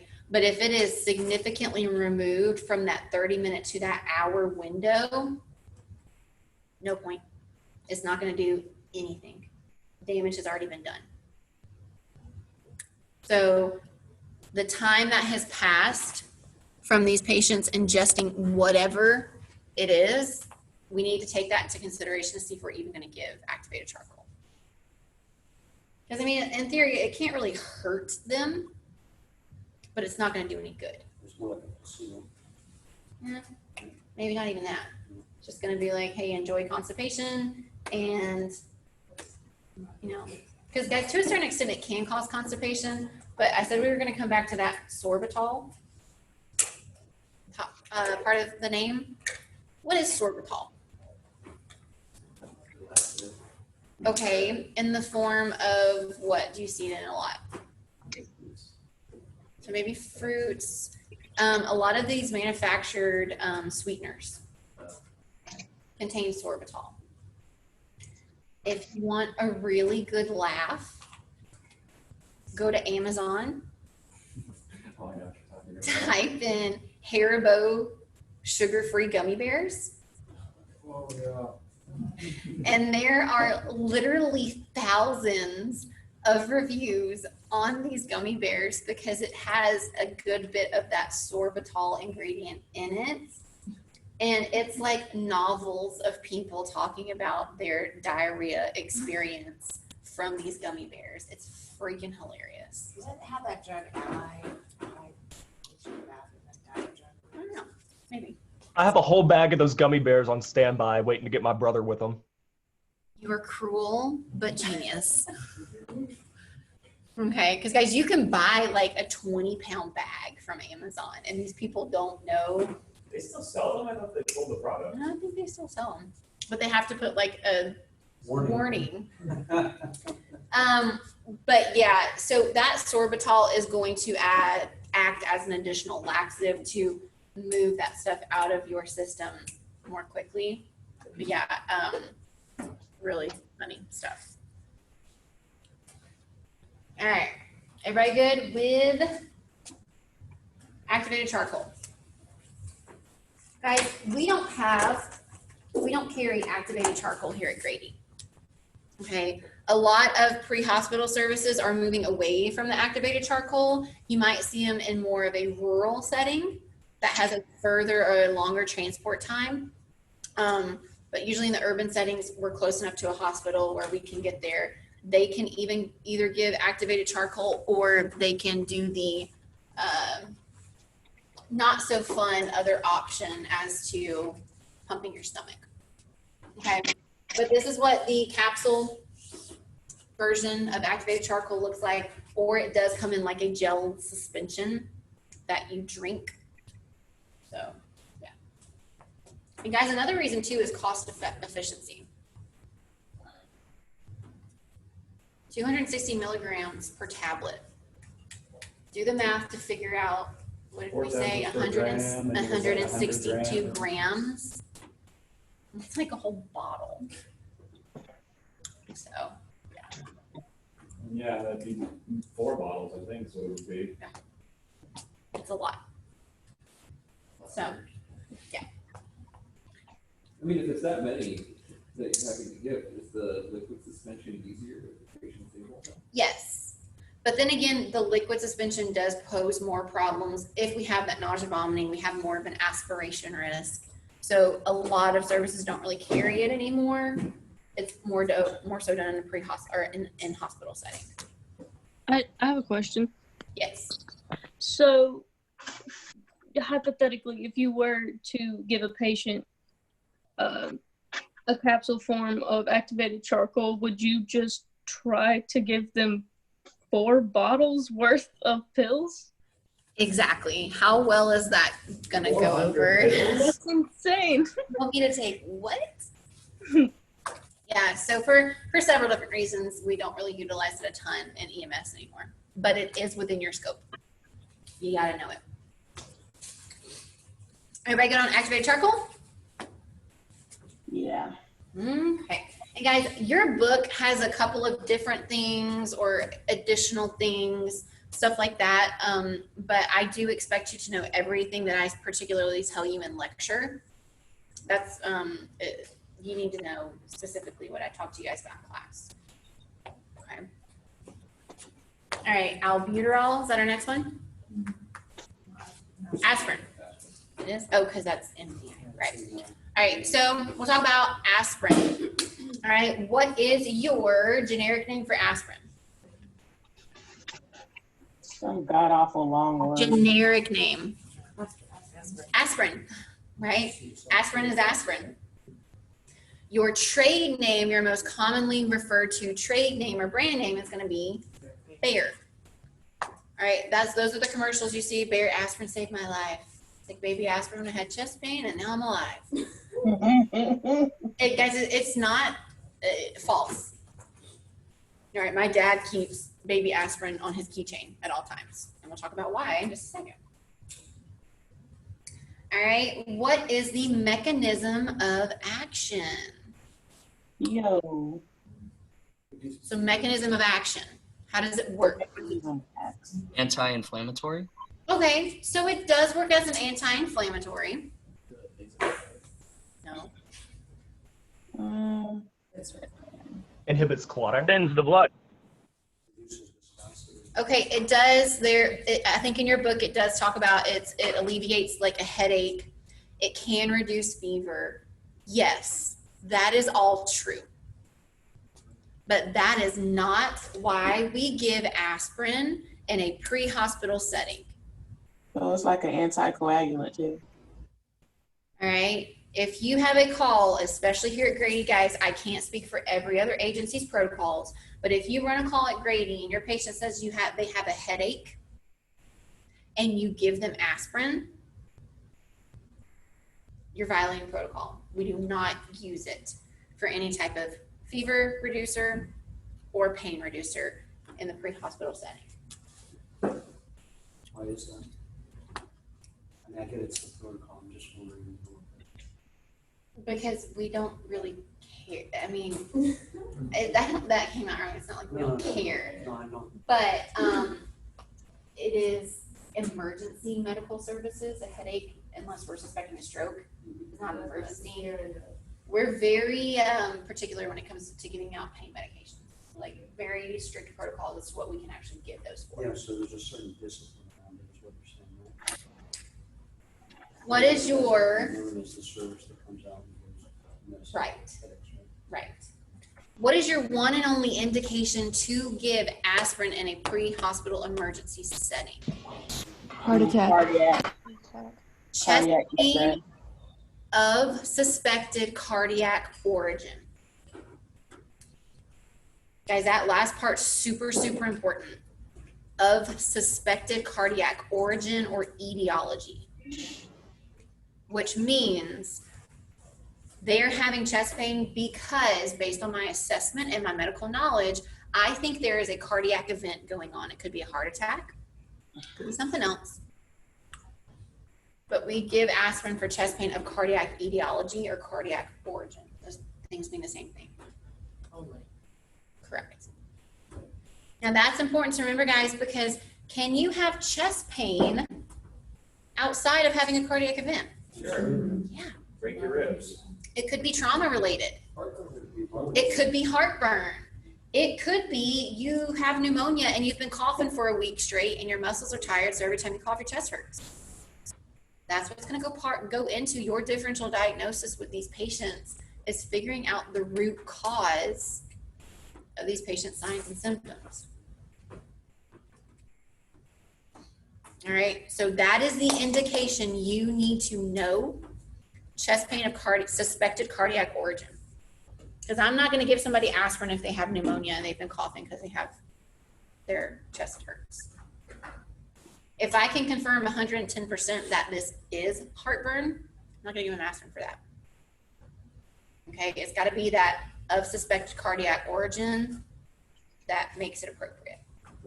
So from a registry perspective, we'd be expected to know about the headaches. So you do need to know the other headache, fever reducers, but registry really hones in on chest pain, but technically it's a national scope, so you need to know all of the indications that are in the book. Do you want to sign that on the card? Just know them, yes, but for purposes of this class and this test and, you know, practicing in Georgia for the most part, chest pain. Okay. Talk about indication. All right, let's talk about mechanism of action. All right, so we said yes, it's a pain reliever. Somebody over there's got your mic on, guys. Yes, it's a pain reliever. Yes, it can reduce fever, but how does it have anything to do with chest pain of cardiac origin? So blood clots. What does aspirin do? How does it act in the blood? It acts as a blood thinner. So it's technically not a blood thinner. It inhibits the platelets. It is considered an anticoagulant. Okay. So it is a platelet inhibitor aggregator. But it has the same effect, i.e. it reduces viscosity. Kind of, sort of. Yes. Platelet inhibitor aggregator. All right, so remember when we talked about blood stew? We talked about the red blood cells, the white blood cells, the plasma, and who else is in our blood? That's important. Platelets. What are platelets responsible for? Patching holes. Patching holes, clotting, right? We said in moderation on a daily basis, if we cut ourselves, clotting is a good thing, so we don't bleed out. How do they form a clot? How do they form a scab? How does it work? How does it patch a hole? So they layer on top of each other, but how do they layer on top of each other? They're sticky. They've got a sticky property to them where if we have blood flow with those platelets, they can stick to each other when they pass one another during that circulation. That's how they form clots. That's how they form scabs. That's how we don't bleed out if we cut ourselves, you know, superficial cut. Right? Right. Question?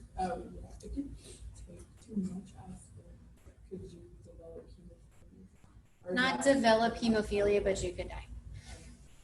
Yes, it would cause like pretty much erosion, if you will, of organs. All right, so back to my lovely, has everybody got this down? Can I erase this? Okay, my lovely artistic abilities. Let me clear copy of the eraser. Just this.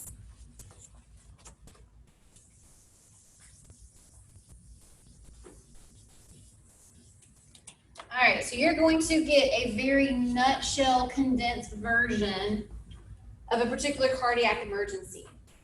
A heart attack, an MI, a myocardial infarction. Okay, guys, in some way, shape, or form, overall, globally, what is happening to the heart to cause a heart attack? Huh? Nope. A lot of people confuse a heart attack with cardiac arrest. Too much pumping. If you're having a heart attack, your heart is still beating. It's losing oxygen. Reduced blood flow causing death in the heart. Okay, so but why would reduced blood flow cause death? Deoxygenation. All right. So usually what happens every time that with a heart attack, what happens, let's say this is a coronary artery, right? We talked about the heart has its own blood supply. It has its own arteries, those coronary arteries. Guys, it branches out to go to different parts of the heart. Okay, somewhere within that artery that's supplying blood flow to the heart, there becomes a what? A clot. Okay, this is going to be that nasty, ooey, sticky plaque. Now, again, this is the atherosclerosis, years of bad dietary choices, bad physical activity choices, or just straight up shitty genetics, right? Sometimes you can't run from genetics. If it runs in your family, you could be the 2% body fat, great lifestyle, great diet, but you still kill over from a heart attack. Okay, so we've got a clot. Right now, it's causing some resistance, right? My blood pressure might be increasing a little bit, but it's not totally occluding the blood flow to the rest of this artery, right? But what's contained in blood that we're talking about right now? Platelets. Platelets are sticky. So if you've got that continuous blood flow, every single time platelets pass this sticky plaque clot, oh, I'm gonna stick here, I'm gonna stick here, I'm gonna stick here. And guys, it's a snowball effect to the point where it totally blocks or almost totally blocks that blood flow to that artery, right? If I'm not having blood flow to a coronary artery, what is not getting there? Oxygen. Is my heart an organ? Yes. Does it need oxygen to live and to do its job? Yes. So we call, fancy pants term for this, if we have lack of perfusion to a targeted area, ischemia. ISCHEMIA. Blood, oxygenated blood flow. So this is already happening in my patient's coronary artery to cause a heart attack, correct?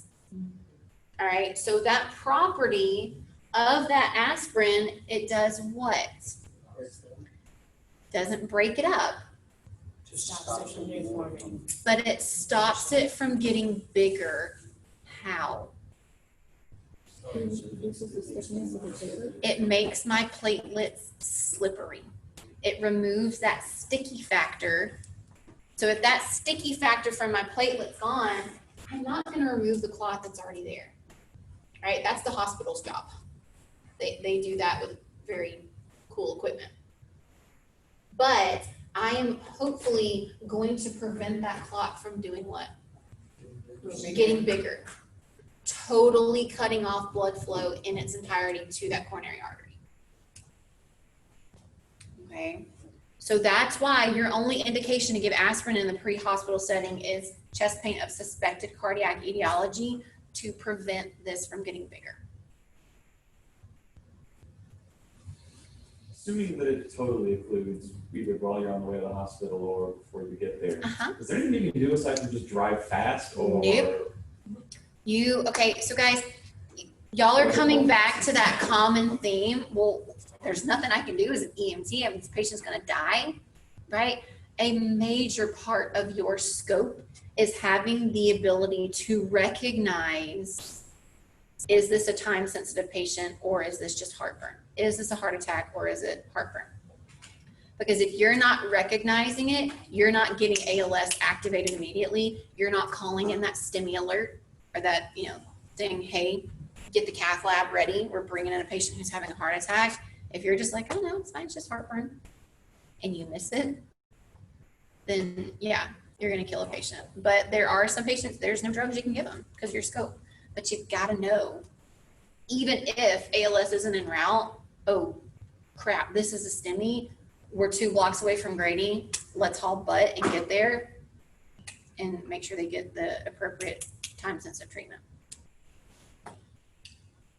Okay, everybody okay with how it works? That mechanism of action. Do you know if they have assigned a number of how blocked it has to be for the onset? Is it got to be 70% blockage? It's amazing to me to think that maybe that thing is, say, 90% blocked when you start having those symptoms, and taking that aspirin at that time is able to prevent it. Yep. Right? Because I've seen this kind of stuff in chemical processes, and you're right, when it gets good, the curve goes exponential. So guys, it's scary to think, like, technically we could, any of us right now could have like a 20% occlusion of a coronary artery, and we don't know it. Yeah. Until it gets that bad. All right. All right. So yes. What was the definition of ischemia again? So the targeted lack of perfusion to an area, a cell, whatever it might be.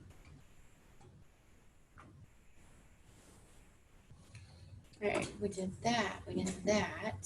We did mechanism of action. All right. What's my route? PO. Oral. Okay. So guys, in your drug box, okay, so Zoomers got a little, this is not exactly what they're gonna look like in the field, but I just put something together so you guys can visually see. All right, these are gonna be what your aspirin tablets look like.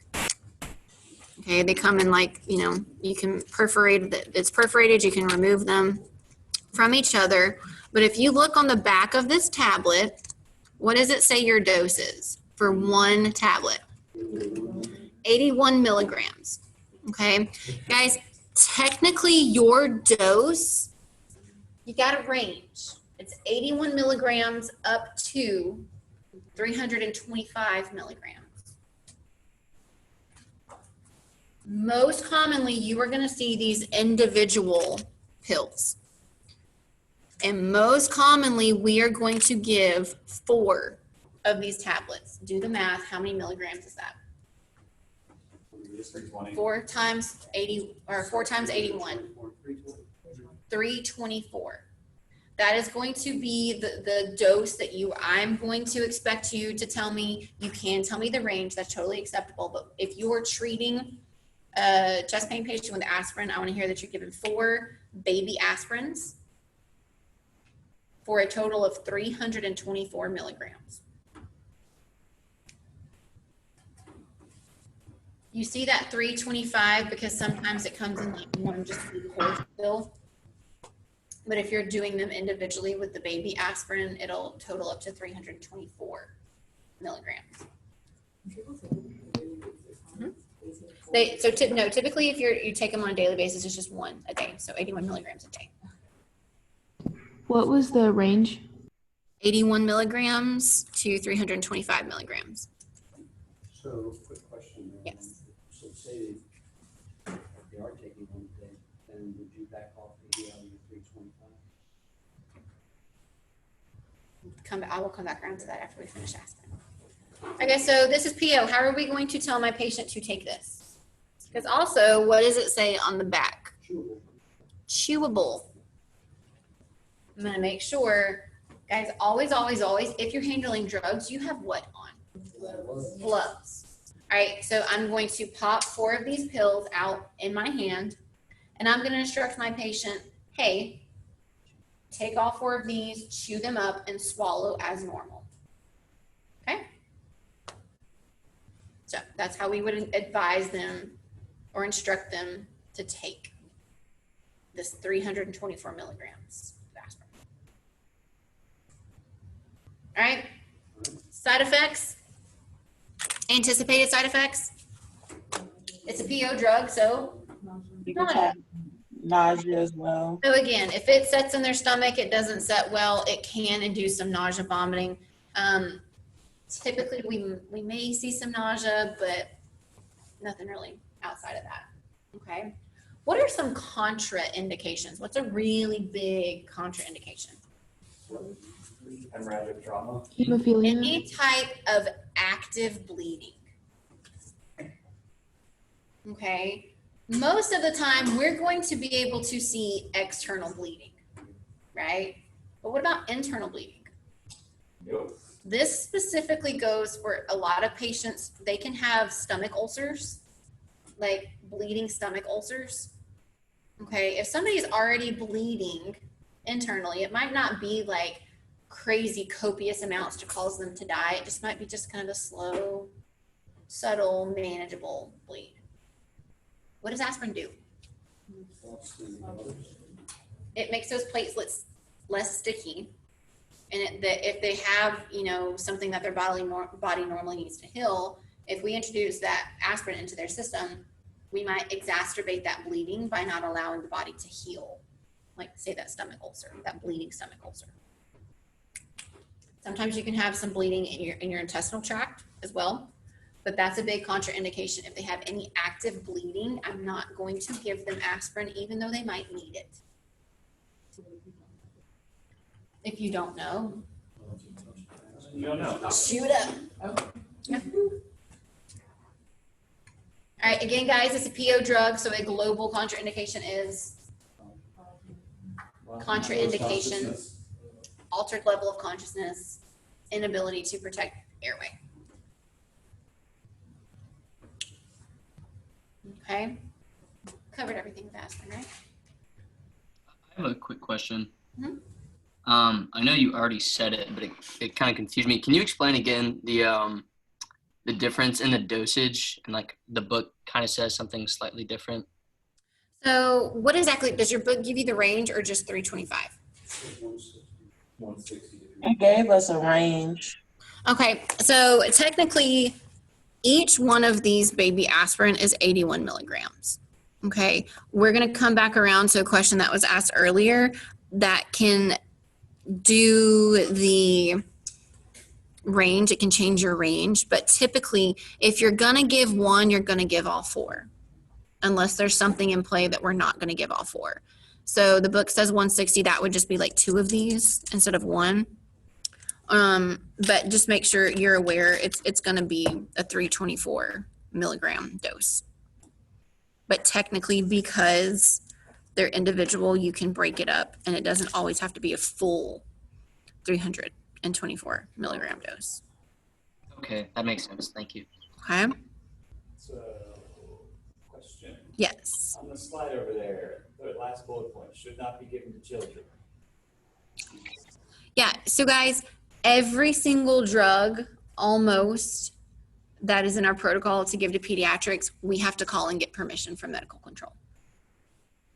Just because they're a lot more sensitive to the drugs.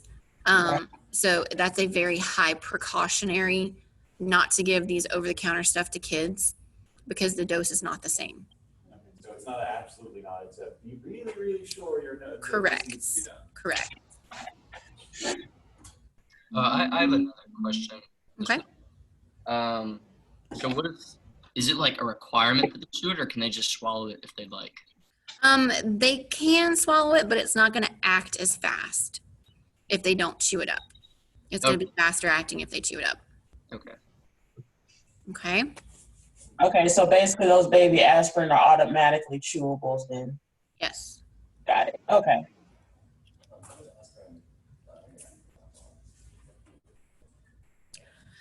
Not well. It does intensify the thinning of the blood. The alcohol kind of, I guess, makes the blood less viscous. And then on top of that, the non-sticky aspect of the platelets, if you had any type of significant injury, you would not be able to clot as well, like significantly. Okay. So if it's, if you're concerned, I apologize if we're in conflict. Kind of like blood pressure medicine or blood thinner medicine. Okay. Yes, guys, another big contraindication for aspirin. If they are on an actual prescribed blood thinner. The big one that you're going to need to know is Coumadin. Okay, that's the trade name. Coumadin is a very popular blood thinner. I believe Eliquis and Xarelto are other two that are kind of becoming competitors for that Coumadin. But that actually inhibits your blood from having the ability to clot. Throw that on top of those existing platelets that you still have, not being able to stick, then yeah, that's bad news.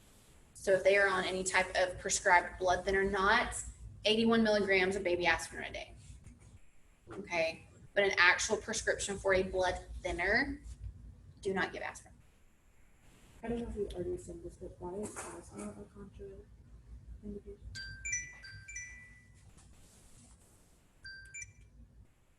This might be Zoom. Give me 2 seconds. This is Kayla. Okay.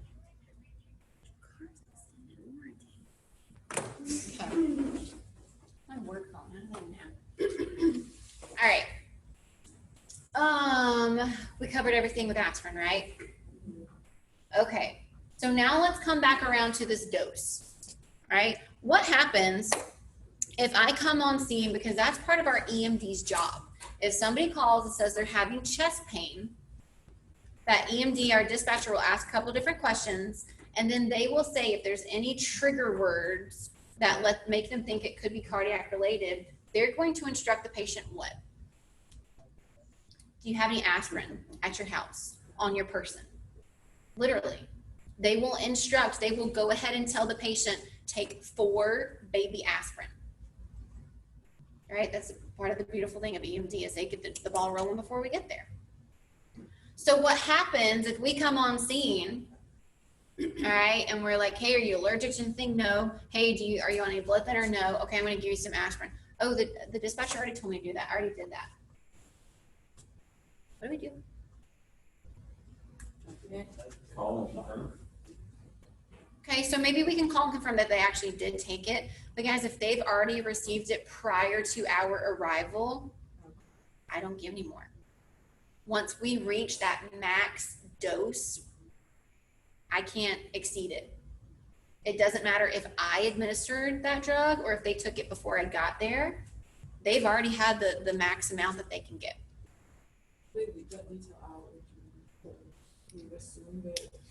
If they leave that detail out, then proceed with normal dosage. But just be advised that if you have an EMD system in place, that's probably something you need to ask. Did the dispatchers tell you to take this? Did you already take this? Okay.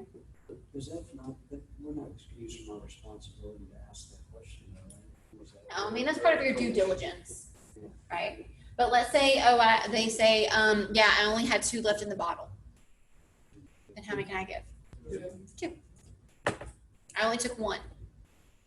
I give 3. Okay, so as long as they don't globally exceed that maximum dose, we're good to go. Is there any kind of intervention you should do if they say I panicked and took 5 or 6? Noted. I will let the hospital know. And guys, 5 or 6, unless you are like on a blood thinner, it's not going to cause any significant issues. If you take like a whole bottle, half of a bottle, then we start to be a little concerned, but it's not going to be that bad. That's really not a problem unless you're active. Right. I mean, unless you take a whole bottle. Okay. Everybody good with aspirin? Everybody good? What's your next one on your chart? Albuterol, because that is labeled in the form of an MDI in your chart, a metered dose inhaler. This is one of your drugs that you cannot give unless it is prescribed to the patient. And it is in the form of a metered dose inhaler. All right, for those of you who are not aware of what an inhaler is, this is what one looks like. Okay. So, generic name, albuterol. A very common trade name you're going to see is Proventil. Okay, but Ventolin. Okay. So, common trade name. So is albuterol the generic name because it's in parentheses? Yeah, albuterol is the generic name because that's the drug itself. All right, what is the mechanism of action? It stimulates the nervous system. So it stimulates the nervous system. Yes. What nervous system? Okay, so that is a system, yes. What part? Okay, so it stimulates the central nervous system. What part of the central nervous system does it stimulate? Anybody know? Lungs. My bio majors? You what? So it targets the lungs, but because of its properties, it stimulates another kind of cascade to a certain extent. Your sympathetic nervous system. Okay, so is everybody still kind of hip on what happens with that sympathetic nervous system? Let's go through it one more time. That's your automatic, right? So it's an automatic nervous system, yes, but what does it stimulate? Fight or flight. Fight or flight. It jacks everything up, right? What happens when that sympathetic nervous system is stimulated? Tell me the physical response. Blood pressure is elevated. All right, so no, we don't have vasodilation. We have vasoconstriction, right? We're putting that thumb over the opening of the garden hose so we can raise our blood pressure. Okay, what else? Anxiety. So maybe some anxiety, maybe. What else? Okay, yes, that's what's coursing through that hormone, adrenaline, epinephrine's coursing through our bloodstream. But what physical reflection does it have? So we talked about increased blood pressure. High respiratory rates. Your respiratory rate increases. What else happens with the respiratory aspect to make sure you are fully prepared? You got optimal Tidal volume. Okay, so your depth increases, but what also happens in your lungs? Expand. Where you're bringing more oxygen. How? We want as much oxygen in my bronchodilation. We keep thinking you're wanting something not in the book, so we're all hesitating to read the second. It's right here. All right, because again, I want as much oxygen-rich blood coursing through my veins because I'm getting ready to fight for my life or run really, really, really fast. I do that by increasing my respiratory rate, my depth, so my tidal volume, and that bronchodilation to make sure every single O2 molecule that can get in that blood is getting in there. All right, so you need to be aware, yes, it does start to stimulate that sympathetic nervous system a little bit, but particularly it targets that bronchodilation, which means what? Break that word down. Okay, so your bronchi or your bronchioles are going to dilate, and that means they do what? They get bigger. Their diameter increases so we can get more air, more oxygen to the alveoli, so we can get more molecules in the blood. So essentially, your lungs aren't expanding. It's just the.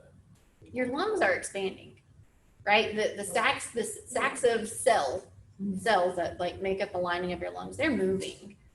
but the internal branches, the internal workings, like the bronchioles. That's what it tightens up. Yeah. Okay, so bronchodilation. That's what albuterol does. It's a bronchodilator. So it's making that area of your lung more efficient. Yes. Opening up those passageways, those branches, those bronchioles, bronchi.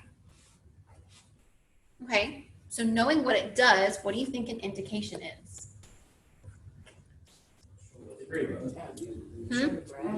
Asthma? No. Difficulty breathing. Wheezing. Okay, just because you have a medical history of asthma does not mean you're automatically going to start wheezing. It's a very high likelihood that you will. Okay, but because someone's having difficulty breathing, just because they have asthma doesn't mean I'm going to have wheezing present. Okay, what is wheezing? Okay, so it is a what? How am I going to know if wheezing's present? It's a lung sound, right? If I hear wheezing, and guys, we are going to jump into this in the respiratory chapter, so don't worry. But for right now, what you need to know, if I hear wheezing, that tells me what's happening. What is not your airway, your bronchioles, your bronchi. Wheezing indicates bronchoconstriction. That means your bronchioles, your bronchi, guys, they're kind of having like spasms. They're kind of freaking out. They're swelling up and they're starting to constrict. They're starting to kind of close off. So if I have wheezing, that tells me bronchoconstriction is present. That's why I give a bronchodilator to reverse what's happening, to open up those airway passages, to make sure we're getting those O2 molecules in the bloodstream. So I was wrong about the efficiency then. It's not making it more efficient, it's just returning it to what it was. I mean, in a sense, it is making it more efficient, but. But not beyond what the original started with. Okay. Right with me so far? When you say you can only give them if they're already prescribed, is that like prescribed by that control or like? They have to, within your scope, they have to have a prescribed inhaler with them. Okay, so we won't have one. You will not have one of these in your drug box. Okay, so is everybody good on how it works? And that wheezing lung sounds are your only indication to give it. Because you can have asthma and be having maybe a panic attack. Yeah, you might be having some difficulty breathing, but if I don't hear wheezing, you don't have bronchoconstriction. You don't need a bronchodilator. Is there something else why they would have a bronchodilator? They don't have asthma. They could have like maybe chronic bronchitis, maybe something like COPD, emphysema, something like that. We're looking for the wheezing. Yes. Because again, that asthma, you can have wheezing outside of being an asthma patient. That's the only thing you care about when you're giving that albuterol is wheezing lung sounds, not medical history. Okay. What's your contraindication? Technically, per the book, what's your contraindication? Tachycardia. What else? Chest pain of cardiac origin. Chest pain of cardiac origin. Guys, why do you think those are technically contraindications? What did we just talk about is stimulated with this bronchodilator? Sympathetic nervous system. So what else happens when your sympathetic nervous system is kicked in? What else goes up? Heart rate. And your heart rate. Right. So if you're already technically tachycardic, and I give you albuterol and I make you even more tachycardic, that's something to think about. It is a definite consideration because guys, technically 102 is tachycardic. I don't really care about tachycardia until we get to maybe the 120s. Because the rule of thumb for pre-hospital care for EMS, we're going to treat what? Most life-threatening thing you've got. What's going to kill them first? right? So for me, guys, you'll use your best judgment, all right? If it's a adult, otherwise healthy patient, and their heart rate's 102, technically tachycardic, right? But you hear significant wheezing in the lungs, and they have an albuterol inhaler, are you gonna say, okay, sorry, dude, technically you're tachycardic. I know your bronchioles are constricting and spasming right now, but your heart rate's 102, so I can't give it to you. What's gonna kill them quicker than a heart rate of 102? Their closed up airway, right? So you've got to have that judgment call. Take a step back, look at the overall picture, look at your patient's medical history, their health status right now, and yeah, I'm gonna give that patient albuterol with a heart rate of 102. Hell, I'll even get it if it's a heart rate of 110. All right, because guaranteed, if I don't give that bronchodilator, my patient's airway is going away. Now, if it's like an 80-year-old lady with a heart rate of 120 and she's got all sorts of cardiac history, right? Like she's had several heart attacks or whatever, that might be something I'll call med control about. But other than that, what's going to kill them quickest? That's what we need to treat. That's what we need to focus on. Okay. Route. Inhalation.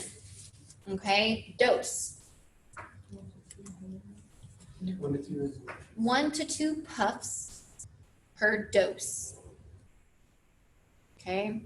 We can give multiple doses of albuterol in the form of an inhaler. You can give up to 3 doses. So total, grand total, how many puffs can you give? 6. Guys, you gotta have a time interval between these doses.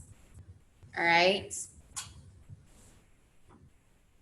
What does your book say? 2 minutes, 5 minutes? Yeah. You need to wait 5 minutes in between each dose. Why? So I can see how it's going, my patient's going to react, right? Is my patient's pressure and my heart rate going to skyrocket through the roof? If so, I need to think about that second dose. I might withhold that. Okay. 1 to 2 puffs per dose, up to 3 doses. Wait 5 minutes in between each dose. How am I going to instruct my patient? Because guys, this should be their prescription, right? They should know how to use this, right? But how will I instruct them to do so if they are unaware of how to use it? Shake it up, make sure there's some liquid still in this little capsule right here, okay? Then do what? Have them put their mouth around the mouthpiece, and you're going to squeeze it, and you're going to tell them to do what after you squeeze? Breathe in, hold it for about 5-10 seconds, and then exhale, or hold it as long as you can, and then exhale. That's 1 puff. And then do it again for that second puff. All right, so guys, it comes out as kind of as a mist. I don't know if there's any still left in here, but okay. So that aerosolized stuff, that's what's going to go in their mouth. That's what they need to breathe in, get it down to those lungs so it can do its job. That's 1 puff. Okay, if you guys couldn't see. Okay, that's how we're going to assist this patient with their own inhaler. Okay, what are some side effects? Did we talk about this? Tachycardia, hypertension, all of that stuff that comes from that sympathetic nervous system being stimulated. Okay. Very good. Did we cover everything for you?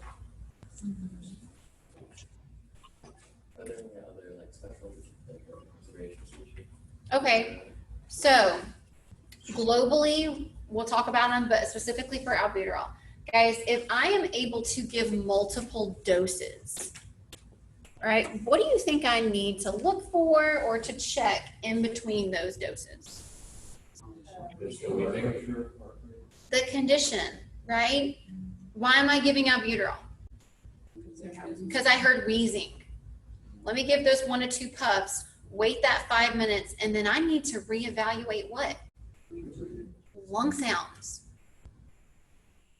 Because if I go back and I listen and that albuterol did its job and there's no more wheezing present, do they need any more albuterol? No. It could jack their heart up, their heart rate. Okay. Now, guys, in any capacity, if you give 1 to 2 puffs, you wait that 5 minutes, you listen to lung sounds, and there's still any kind of wheezing present. It could be better, but if it is still there, yes, you're going to get another dose. All right, so make sure in between each dose, we're going back, we're listening to lung sounds to see if they even need another dose. But that's going to be the same for any drug that we talk about. If there's options for multiple doses, go back and reassess if they need that second or that third dose. Did you give it in the same quantity you gave it the first time? Yeah. Do you like re-measure vital signs? Yes. So if they're like tachycardic after the first dose, then you don't. Yeah, because guys, with a dose of albuterol, maybe like 5 to 10 beats per minute increase can be expected. If they jump up like 20 beats per minute with 1 dose of albuterol, I'm probably going to consider throttling back on that. Okay. So guys, I wanted to show you. Okay. I have a quick question, if you don't mind. Yes. Did you cover the generic and the trade name for albuterol? Yes. Generic name is albuterol, and trade name, the most common one is going to be Proventil. Okay. Okay. Thank you. Sorry. All right. So this, you guys can see this. It's a little plastic bullet with some liquid inside. All right. Does everybody have that in their drug box? I think you've got like the one that's like half of it's missing. So if you want to pop over here. All right, guys, you will see this, guys. We don't utilize inhalers on the truck at Grady. This is how you will see albuterol given on Grady trucks. Okay. Hold on. Let's see if I have a menu here.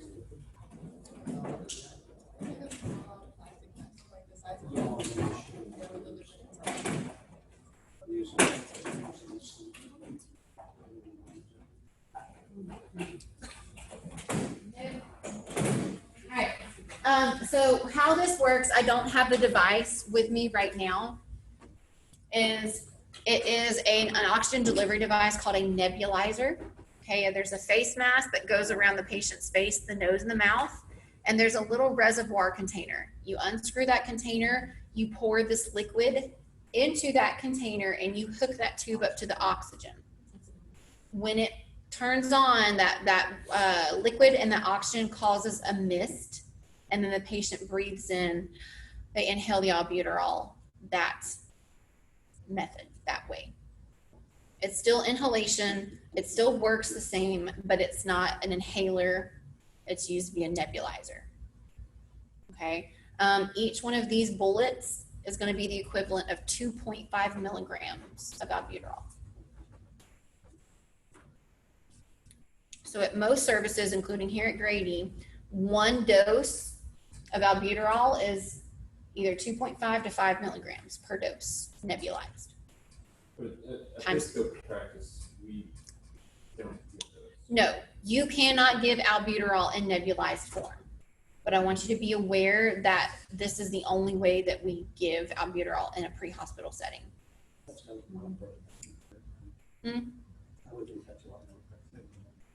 Yes. Because Roughly how much is in a puff from a standardized inhaler? depends on the drug and the concentration, but it is around the same, around that 2.5 milligram mark. But for your purposes, just know the puffs, 1 to 2 puffs, because it's an MDI. You cannot give this at your scope, but I want you to be aware of it because this is how you will see it given when you do clinicals. 1 to 2 of these per dose. And then after 5 minutes, I reevaluate, and then I pour 1 to 2 more in there if they need it. For the most part, yeah. But this is what you'll see if they have a home nebulizer treatment. So would you like, you have Not in your scope. Like, but in. AEMT and paramedic scope, yes. So you use that over there, make it easy. Yes. I was just gonna say that when you use the nebulizer, it vaporizes everything, so then at that point, you wouldn't count the puffs, you just count when that fluid runs out. Yeah, right. You would just count the bullets, right? 2 of these is 5 milligrams. Once that runs out, that liquid's gone, then we'll reevaluate lung sounds and see if they need another dose.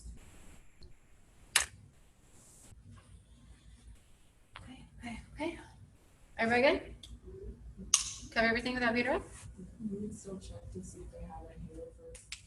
At your scope? I mean, Yes. when you get bigger, you would still check to see if they have an inhaler before you give them a nebulizer. No. It doesn't matter. I don't care if you get an inhaler, that's great, good for you, but if you're an AEMT or a paramedic, you go straight to the nebulized treatment instead of the inhaler. Well, that's what I'm saying, because you said they have to have a prescribed. At your scope, at the EMT level, yes. You are not gonna have the liquid bullets in your drug box. You will only be able to give them albuterol if they have their own prescribed inhaler. And that'll be like the patient has to switch. Yes.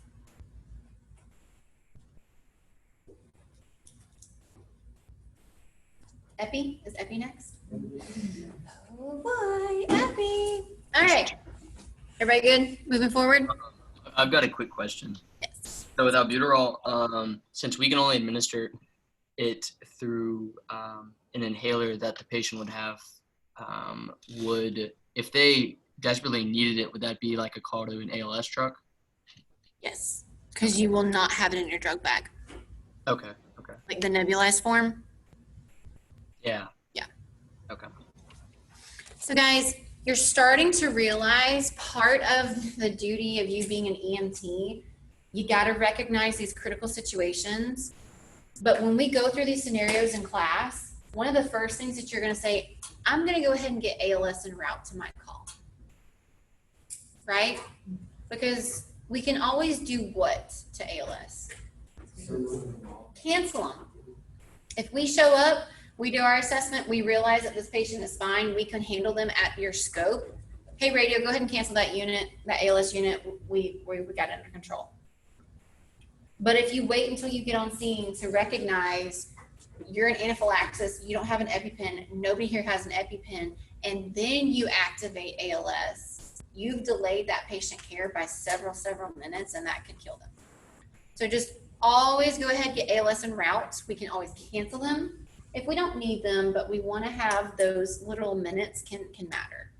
So just have them co-respond or already go into your scene, tell them we're fine, we got it, or no, yeah, step it up. This person needs epi. Make sense? All right, moving into epi. Generic name. Epinephrine slash, what is it also known as? Adrenaline. Okay. What is the trade name?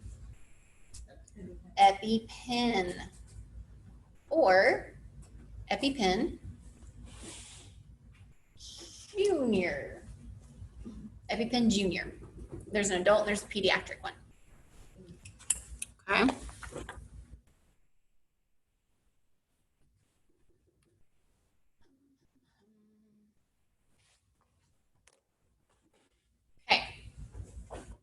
Epinephrine slash adrenaline is generic. Trade slash brand is going to be EpiPen or EpiPen Junior for your scope. All right. Going to get a little bit deeper. The tip of the iceberg when it comes to some cellular stuff. Okay. What is your mechanism of action? So that's the route, right? Stimulates the sympathetic nervous system. Okay, so it's going to stimulate the sympathetic nervous system because it is the exact hormone that our body naturally releases for that adrenaline rush, right? For that fight or flight response, that's the exact hormone our body releases that causes that fight or flight. Okay, so the mechanism of action is it's going to be doing all sorts of things, right? Two main things that we care about. Okay, why do we give it? What's happening for us to give epi? Anaphylaxis. Not allergic. There's a big difference, and we'll cover it later, between an allergic reaction and an anaphylactic reaction. Okay. Nutshell for anaphylactic reaction. This is when your body has some type of foreign object, whether it is, or antigen, whether it's peanuts, whether it's shellfish, whether it's a medication. It gets in your system, and from previous exposures, it decides, hey, you ate peanuts, I know you like them cashews, they're great, but it puts a marker on what is composed of cashews. And it says, next time I see you on my turf, crap's gonna go down. All right, I'm gonna freak out and do everything possible to get you out of my system because I don't like you. Right, that's essentially what happens. A marker's put on this type of antigen. The next time your body comes in contact with it, your body freaks the F out. It goes nutso. Nuts. Right. So we have a massive scale. We start to see a lot of bronchoconstriction. Okay. We see massive global vasodilation. What happens if I have massive vasodilation? Your blood pressure does this. Do we need blood pressure to live? To perfuse? Yes. What happens if I have massive exaggerated bronchoconstriction? That swelling, that spasming. What's going to happen to your airway?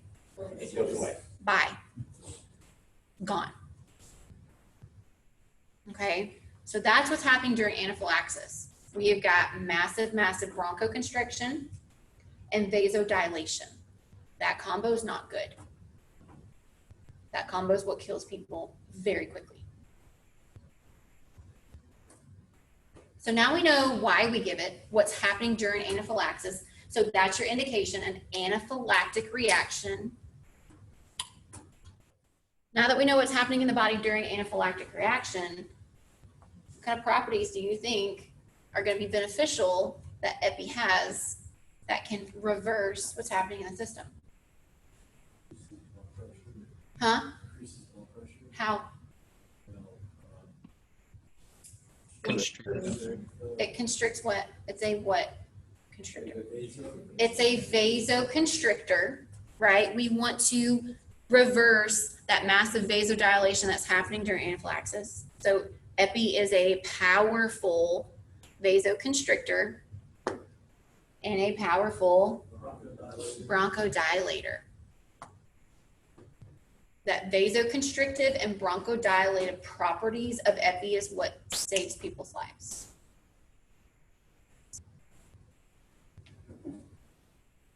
Okay, let's jump a little bit into some bio here.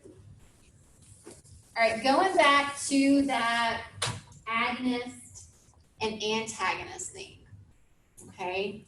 You will hear albuterol referred to as a specific type of that, and you'll hear epi referred to as a specific type of that, okay? So you're going to see that we have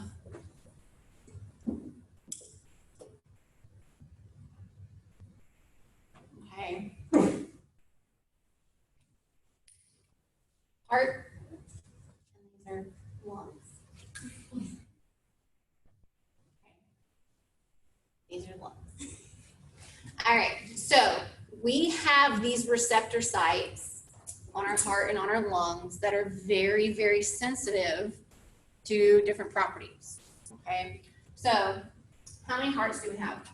How many lungs do we have? All right, so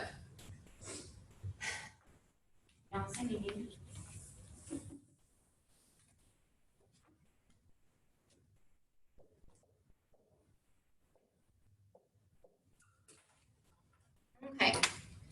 anytime you see the term an alpha receptor, okay, alpha is always going to constrict. Alpha has constrictive properties.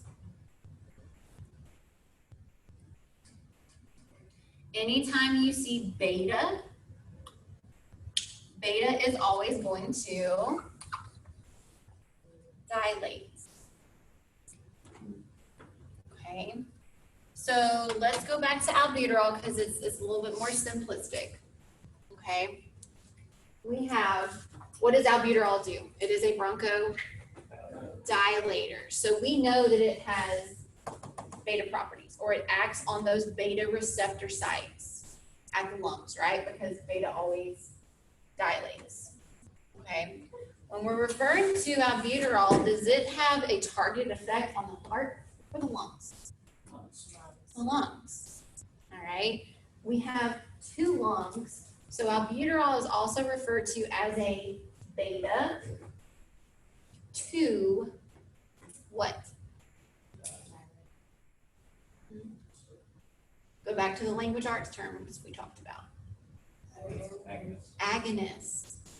Albuterol is also referred to as a beta 2 agonist, right? Because beta always dilates, it's targeting the lungs, so it's the beta 2 receptor sites, and albuterol encourages those sites to dilate. Hey, rally the troops, do your job, do it well. I need you to do really good job at dilating. So it's an agonist. All right. Does albuterol and epi have the same kind of effect when it comes to the lungs? Yes. So epi is also a beta 2 agonist. What else is it? Alpha, right? Because it causes vasoconstriction. So in alpha, we have one heart. It encourages constriction, so it's an alpha 1 agonist. The beta 2 and an alpha 1 agonist. Okay, because not only does that epi encourage that vasoconstriction to increase that blood pressure, it also stimulates the heart to beat faster and harder, so that that overall cardiac output is increased. Did I just break you guys? Just a little bit. Just a little bit. That's as far as we are going to go. I just want you to know alpha and beta, 1 and 2, and how it pertains to albuterol and epi, because those are in your scope. Instructor A. Yes. I have a question that might be ridiculous, but I'm just curious. So if you have someone that it's having an anaphylactic reaction, and let's say like me as an EMT, I can't, like they don't have an EpiPen, no bystanders have an EpiPen, but someone does have an inhaler. Could I hypothetically have someone give them an inhaler, and would that partially help? Sure. I mean, yes, it's better than nothing, but it is not going to be near the concentration and have the alpha properties that they're going to need to live. But yes, Okay. technically you could try to resolve some of that bronchoconstriction, but it's not going to help the other aspect of anaphylaxis. Yeah. Okay. Awesome. It's better than nothing, right? So similar to the inhaler, we can only administer this if they have their own prescription-based doctor. Yes. All right. So do I need to elaborate concrete anything that I just went over for the alpha beta 1-2 thing? Yes, ma'am. What did you say for the beta 2 agonist? Because for the alpha, you said stimulates increased cardiac output. So it's going to be an alpha 1 agonist because it encourages that vasoconstriction. It makes the heart rate faster and it makes the cardiac output greater. The heart beats faster and stronger and harder. Connie. I just need you to say one more time because you kind of broke up a little bit. You said alpha is always what and beta is always what? So alpha is always going to constrict and beta is always going to dilate.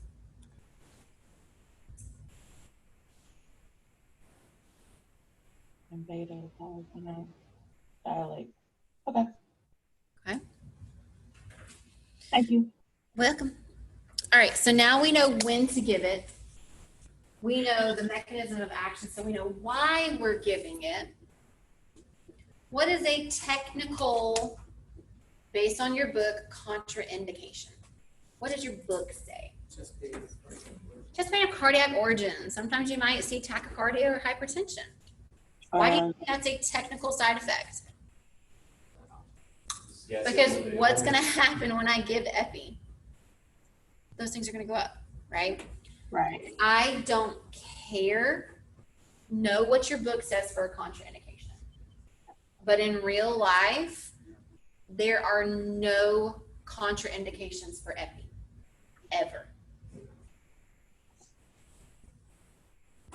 You give epi first, and we deal with everything later. Because again, what are we treating? We're treating the anaphylactic episode.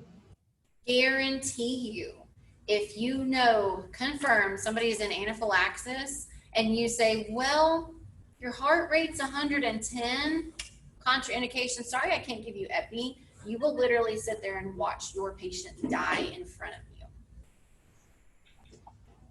All right, this is a drug that if you withhold it when they need it, you're gonna kill them, guaranteed. This is also a drug that if you give it to somebody who is not in true anaphylaxis and who doesn't need it, you run the possibility of killing them as well. A friend of mine actually went to the hospital for that. He botched an EpiPen injection into another friend of ours, and he had a very terrible evening. Yeah. Guys, especially if it's an elderly patient or if it's a patient who has a bunch of cardiac problems and they don't need epi and you jack them up on Mountain Dew with epi, you can make them have a heart attack. You can throw them into cardiac dysrhythmias. Okay, so we will cover it in detail, but you have got to know the difference between an allergic reaction and an anaphylactic reaction.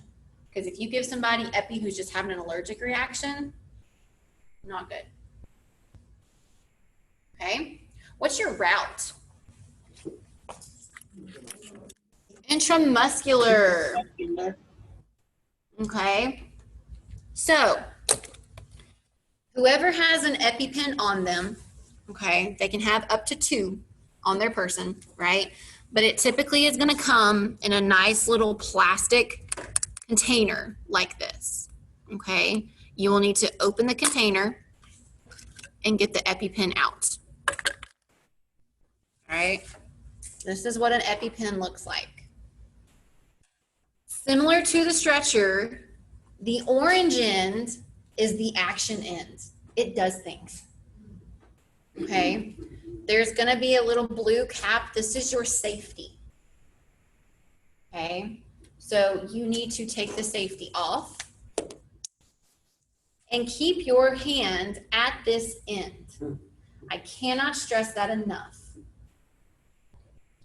All right, this orange end is where the needle is going to come out. Again, how are we administering this? Yes, intramuscular, but how? Patient assisted, right? We're assisting the patient with the EpiPen. This is, I can't do so many off the record things. If that's not really how it happens in real life because the patient's freaking the F out and you administer it yourself, remember within your scope, you can only assist your patient with it. So just be mindful about documentation. Okay? So conveniently, guys, this is meant to be self-deployed, right? So, oh, look at there. just naturally, that's where your arm falls, right there on that vastus lateralis. Okay. But it happens to be that big, dense muscle group. It can take the injection. So what you are going to do, you're going to pop the safety off, keep your hand on this end, and you are going to go through clothing. This is designed to go through clothing, and you are going to push until you hear a click. After you hear that click, you leave it. Push up against the patient's leg for 10 seconds. And then pull it away. The needle will self-retract. Okay, you still need to put this in a sharps container, but that's how you administer an EpiPen. There's a new design. My dad has a new design. One of these that actually is a little rectangle that has a speaker in it. It tells you. When it's done. Yep. All right, so guys, remove the safety, vastus lateralis, push until you hear that click, 10 seconds, then remove it. Guys, it's meant to go through clothing, okay? So don't waste time trying to like pull up a pant leg or cut through it, unless it's like on a ski resort and they've got 25 layers of down feather, you know, warm jackets. That's different. But pants, clothes, or obviously skirts, sweatpants, whatever, it is designed to go through clothing. All right. Penetrate through leather. Yeah, it's not like a chain of armor. I saw somebody do that with a cannon injector on accident. That's a fun day. Valium sticks with the armies and these things. I wouldn't have minded that. All right. What is your dose? Because guys, these are pre-dosed, right? You're not withdrawing epi from a vial and putting it in the EpiPen and then injecting it, right? There is always, if this is an adult pen, It's 0.3 milligrams. 0.3 milligrams is your dose. With epi, we also have something to consider when it comes to the dose, the concentration. All right, so for epinephrine that is used to treat difficulty breathing, but for your case, anaphylaxis, the dose or the concentration is going to be 1 to 1,000. 1 part epi to 1,000 part solution. Your adult dose is 0.3 milligrams. Your concentration is 1 to 1,000. You will also hear this referred to as 1 to 1. Again, this is not in your scope, but the other concentration, there's another way that we utilize epinephrine at the paramedic level, and that's during cardiac arrest. Okay, that concentration is going to be 1 to 10,000. 1 part epi to 10,000 part solution. Is that more or less diluted than this? It's more diluted, okay? Why do you think that? How do you think I push? I push that epi during cardiac arrest, IV. I'm putting it directly into the circulatory system. It's going to be a lot less or a lot more diluted. Technically, my patient's already dead. I can't make him any deader, right? But because of the route, it's more diluted. Because guys, what are your side effects for epi? You're jacked up on Mountain Dew, for sure. Guys, anticipate at least a 20 to 40 heart rate increase. Okay, because what's going to be happening? You're going to be mimicking what? Fight or flight, right? Your heart rate's going to go up. Your blood pressure is going to skyrocket. Your respiratory rate's going to go up. Okay, your pupils are going to dilate. Everything that physically happens during that fight or flight response, I just gave you pure concentrated epi. Okay, guys, it is very, very normal for after you administer epi to somebody who has a reaction, they're going to have, they could possibly have like an anxiety attack. They're going to feel very anxious. They're going to feel very restless. They're not going to be able to sit still. Their hands are probably going to be shaky. because that's how you feel when you get an adrenaline rush, right? Especially Right. when you're like coming down off of it. So we're injecting jet fuel, pretty much, okay? So those are your side effects, right? Those are to be expected. That 20 to 40 increase of your heart rate, that increase of your blood pressure. Now guys, if your heart rate goes up like 100 beats per minute after you give epi, that's gonna be an adverse side effect, right? If we start to throw dysrhythmias or have a heart attack or anything like that because of the amount of that increase in vitals, that's an adverse reaction. But talk to your patient, because guys, has anybody ever had to use one on these themselves? Okay. I can't imagine, but it's got to be terrifying.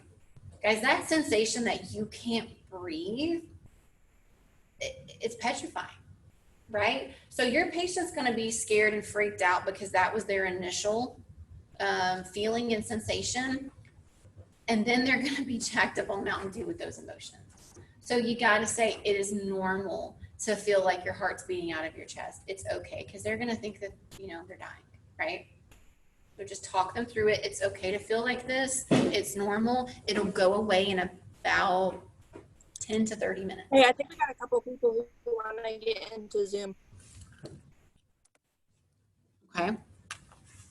What's your pediatric? Because remember, we have an EpiPen Junior. What's your pediatric dose? It's 0.15. Adult dose. 0.15 milligrams. Same concentration. Technically, it's a 1 to 2,000 because of the size of the pen, but it's pretty much the same theory. Okay. So, I want you guys to see this video. I don't know if this is the woman or the gel. Yeah, this is the gel. I just want you to see how quickly this needle deploys, how long the needle is. EpiPen auto-injector test into ballistic gelatin. The ballistic gelatin is otherwise used for biopsies and Seldinger technique catheter insertion demonstrations. The epinephrine is deposited superficially to the needle tip.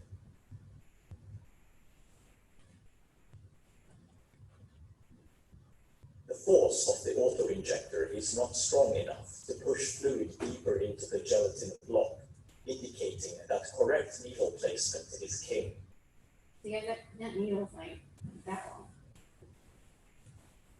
The majority of the epinephrine is deposited within the first split second, so get it right fast or your patient is going to continue to have a bad day.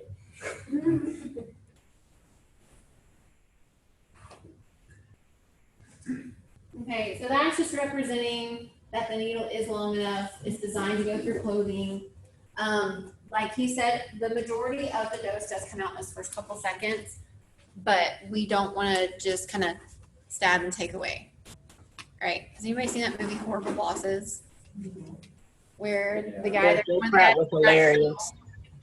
eats something he's allergic to. And Yeah, he's like, Pink. he's like, how do I do it? Do I just do like little jabs? And he's like doing this the whole time. Don't do that. All right. Let every ounce of that epi get in their system because they need it. Okay. Everybody good with epi? Okay. Don't do that. This was a picture that was taken of a call that one of the paramedics in this building ran a few months ago. Okay, so very similar to whoever was talking on here. This was the patient's friend. The patient was having an anaphylactic reaction. The patient was freaking out, didn't know what to do, so the friend tried to help, try to administer the EpiPen, had the finger on the wrong ends. That needle is stuck in that friend's bone. So do they get that kind of epi too? Yeah. So they're like freaking out and stuff. Yeah. For your record, you surprised have to you put it didn't as like- I am, because, oh wait, no, I am, sorry. Yeah, right. Yeah, so that can happen. That's proof that happened literally a few months ago. All right, what's next? Narcan? Naloxone. Okay, so yes. Guys, your generic name is going to be naloxone. Your trade or your brand name is going to be Narcan. What is the mechanism of action for Narcan?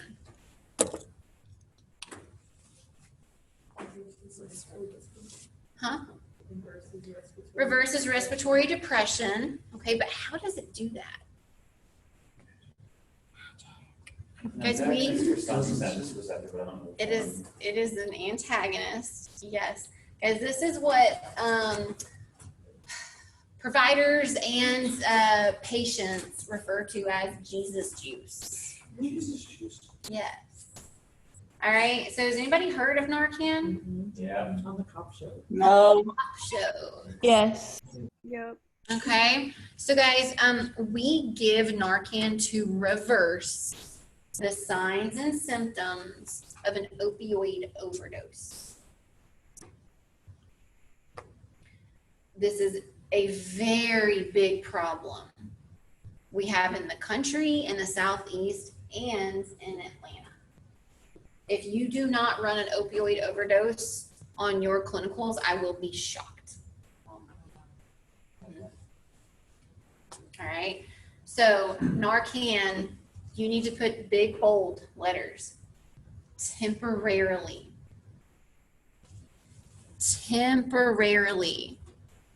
reverses the signs and symptoms of an opioid overdose. But how does it do it?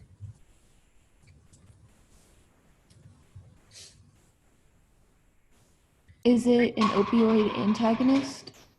Okay. So remember we talked about these receptor sites on these specific cells? Okay. Other cells have receptor sites for opioids.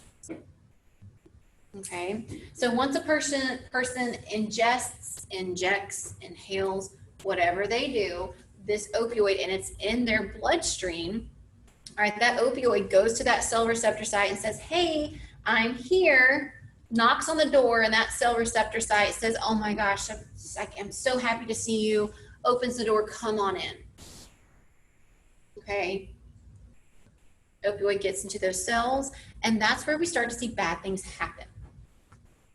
All right. Nutshell opioid overdose. What happens to the body? Shuts down basically. Everything slows down, guys.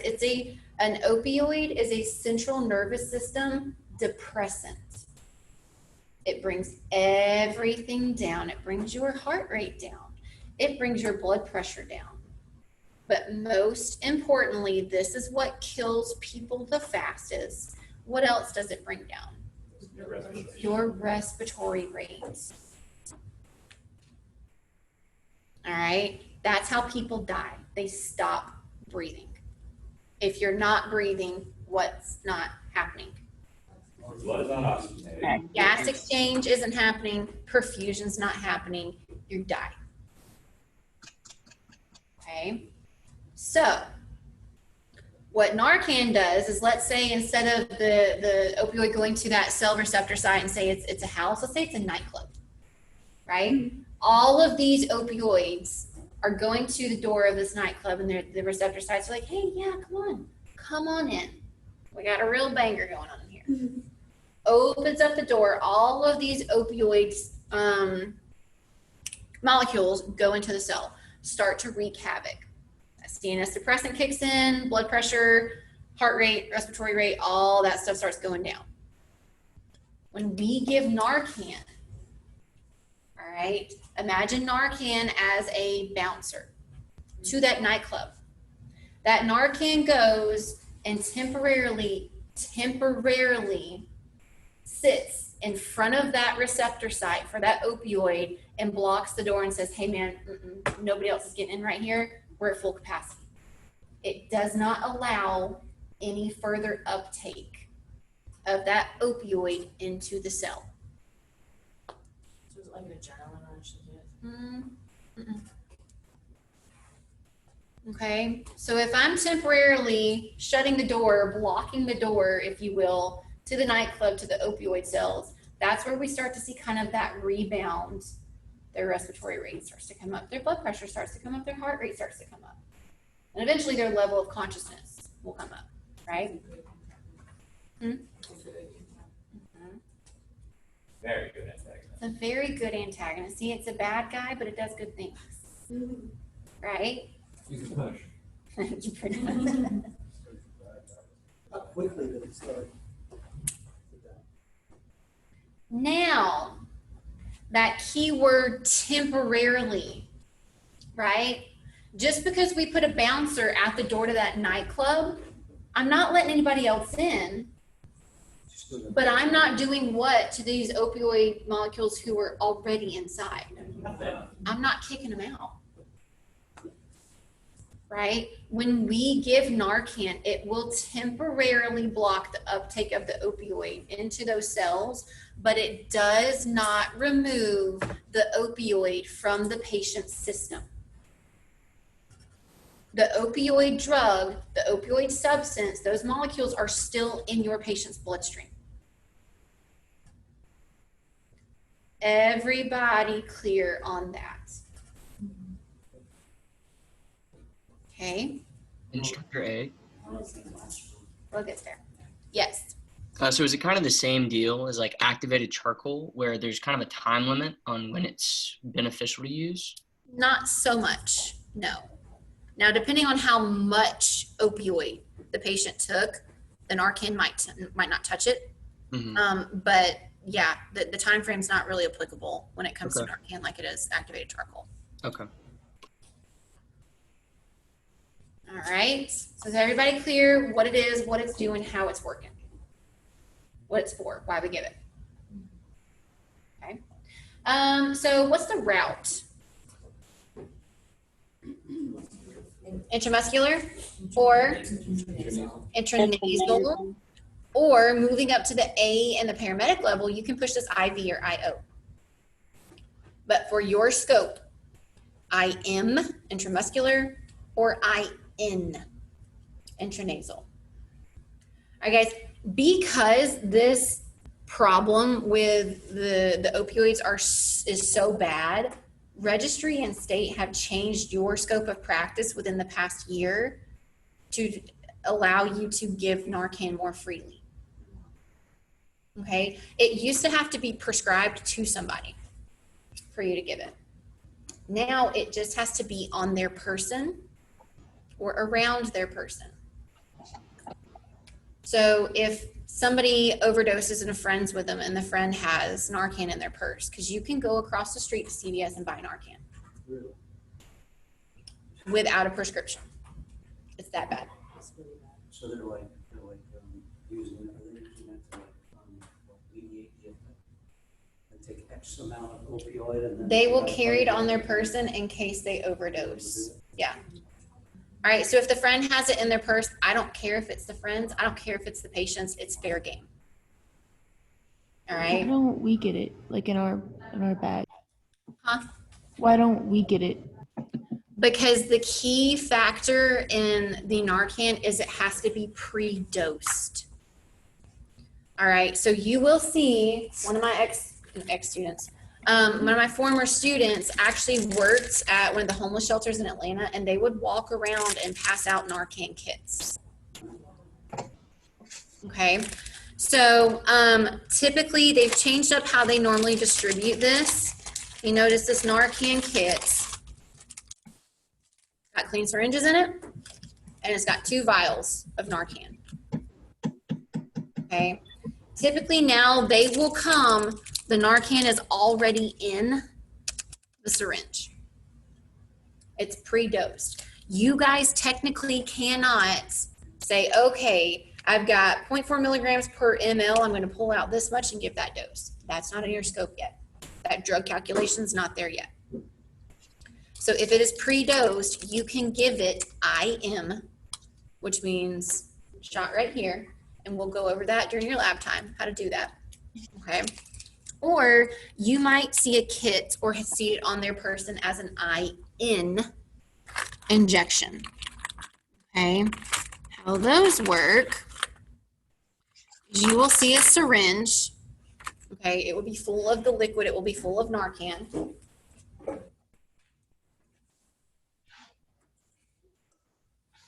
And it will either already be attached or it will be in the kit next to the pre-filled syringe.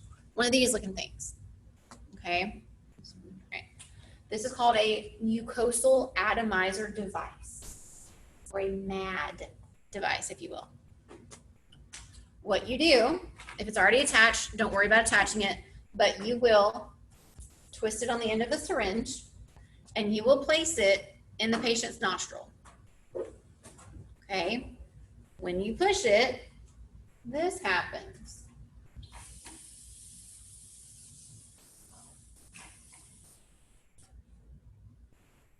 That's how it's dispersed to uptake in those mucosal membranes to get into the bloodstream. Did you guys see that? Do I need to do it again? We saw it.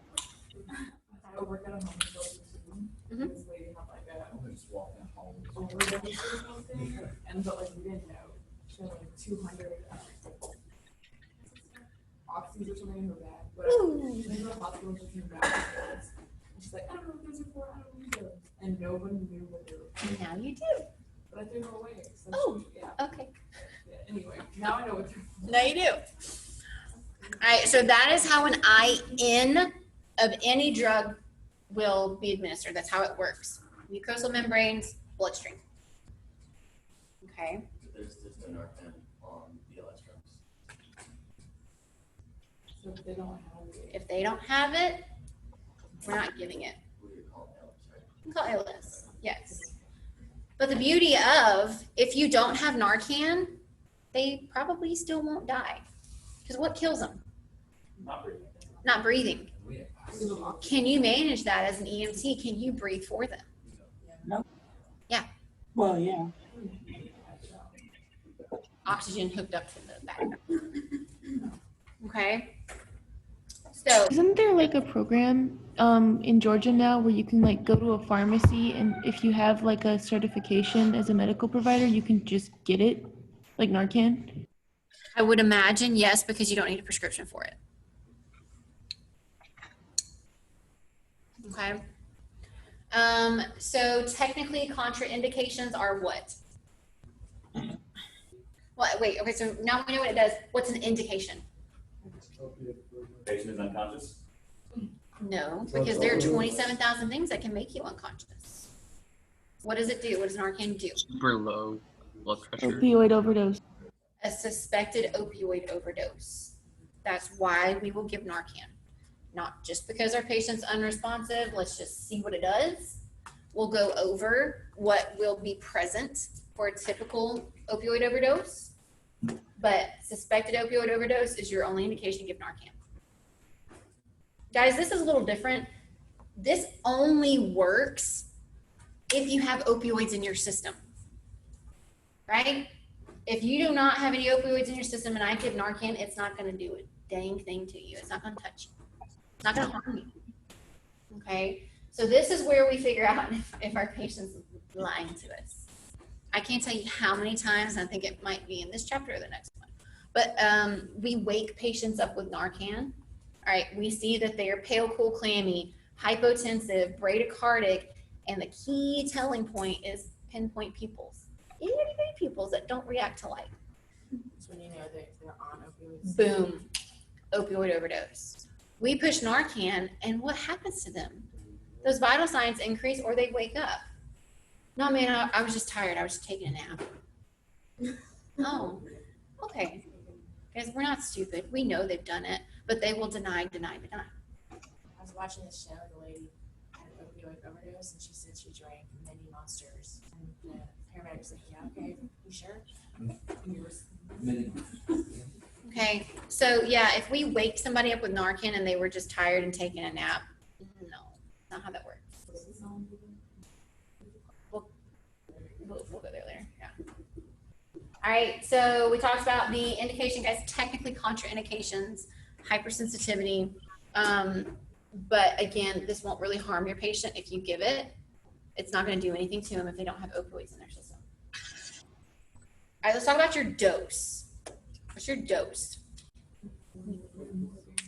0.4 milligrams up to 2 milligrams. 2 milligrams. How many individual doses is that? 5. Now, there are 2 different trains of thought with this, and the one I'm going to teach you is what I expect you to practice. All right. There are people who will go up to these patients who are unconscious, unresponsive. They have they're bradycypnic, they're not breathing, and they will slam all 2 milligrams at the same time, at once. Okay. What are some side effects of Narcan that it says in your book, particularly if we give or slam in a very fast manner all 2 milligrams at once? Hypersensitivity. Okay. That's a contraindication. Oh, I'm sorry. Nausea and vomiting, my bad. Vomiting, guys, like exorcist style vomiting, projectile vomiting. Okay.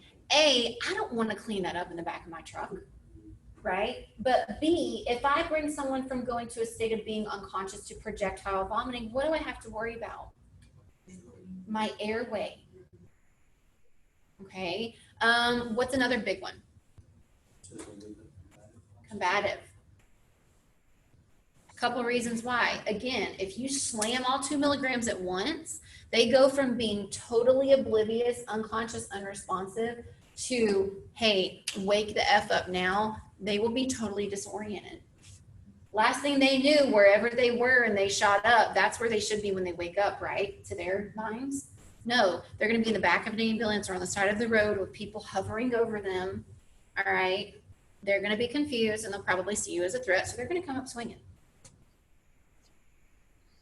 Or they could be combative because what? Dude, what the F? You took away my high. I can't make this up. Excuse me, sir. You aren't breathing. You're going to die in a few minutes. You're welcome. But yes, I did take away your high. Think that, don't say it. But they might be combative because, man, I spent money on that, or man, I was fine. I wasn't harming anybody. Yeah, dude, you're about to die. So they might be combative because you took their high away. So that being said, all right, guys, even when you get to the A level and the medic level, you can push this IV. If you slam 2 milligrams of Narcan IV, you can cause someone who is dependent on these opioids to go into seizures. Okay. Not so much with the IN or IM injection, but when you get to IVIO, absolutely. Wait, say that thing one more time about the seizure. Say that one more time. If you get to the A or the medic level, you can administer this IVIO. And if you slam 2 milligrams IVIO, you can cause somebody who's dependent on the opioids to go into seizures. We don't need to worry about that. Just no, it can happen, but not with your delivery. All right. So that being said, what's the keyword we need to understand about our dosage when it comes to Narcan? Okay, so there's a specific term for that. It starts with a T. Guys, I want to titrate. Titrate. My dose. What does that mean? So we're going to specifically run a little experiment on the side to see how much for the volume. Maybe not even that, but guys, I'm just going to give it 0.4 milligrams at a time. Give a little 0.4, see how they respond. You know, give a couple minutes in between, give some more. What is the only thing you should care about fixing when it comes to these overdose patients? Their respiratory rate. I don't want to wake them up. I don't want to deal with that arguing with the patient.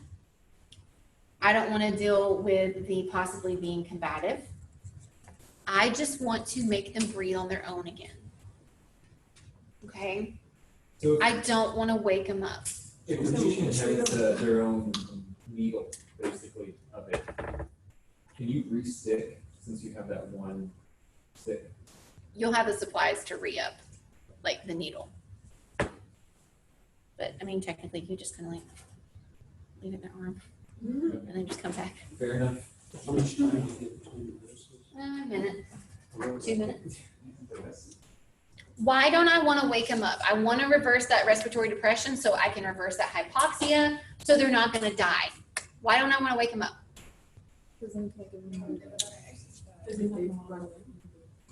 What if I wake my patient up, he becomes alert and oriented ×4, And so they'd like to go back to my drugs. and says, I was not doing drugs, leave me alone. Or even if, yeah, I was doing drugs, leave me alone. I'm fine now. I'm not going to die. I know my boundaries, man. Can he refuse? Yes. And then half an hour later, that Narcan wears off. So I can either wake my patient up and argue with them because half the time, no, man, I didn't shoot up. I'm fine. I was just taking a nap. I don't want to exhaust myself having that argument. And on the other hand, what if he does refuse? He can technically refuse, right? Then they can go back into it. How does Narcan work? It temporarily blocks the uptake of opioids into these cells. 30 minutes is very generous. It's going to wear off. And guess what's going to happen to that patient again? He's going to go back into that unconscious, unresponsive, overdose, not breathing state. Could be worse, right? I mean, he could come up with this and stuff, he thinks he's recovering, he gives himself another hit. That's what accidental overdoses are. They don't understand the capacity of what they're shooting up. They do too much. They were just trying to get a high and I snap. But it's too much. That would absolutely cross all your T's, dot all your I's, be an AMA refusal if you wake them up and they get to the point where they don't want to go. Because if you don't document that appropriately, wrongful death lawsuit on you from negligence because you knew it was going to wear off and you didn't do everything you should have to make him go to the hospital. So why give them Narcan, but why can't you just breathe through them until it gets to the hospital? Technically you can. But if you give them Narcan, you can raise their respiratory rate up to where they're breathing on their own and it frees up your hands. You don't have to bag them the whole way in. Oh, I know you're gonna get to this, but you mentioned the pupils being dilated, with all the other symptoms, with all the other symptoms they have, how would you know if they have COVID? We'll get there. We'll get there. So you guys titrate. Don't give it all to them at once so they don't wake up combative and you don't have a, hey, I want to refuse, because you know it's going to wear off. He's going to go back to not breathing. She's going to go back to not breathing. Okay, you just don't want to set yourself up for that liability. All right. We cover everything?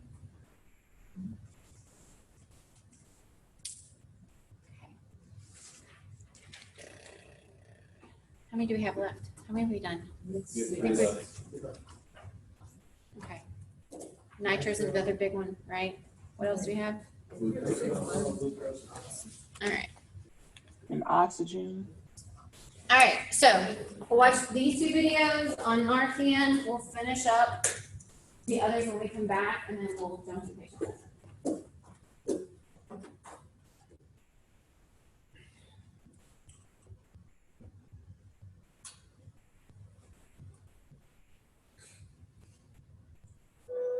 Behavioral male, lethargic, semi-responsive, it's unwelcome now. Talked to us initially denied any drug use, however, his need was a good point. Respirations were continually slowing. So doesn't heroin overdose, known user, 15 minutes of Narcan, respiratory rate's about 6 a minute right now. Narcan going in 45.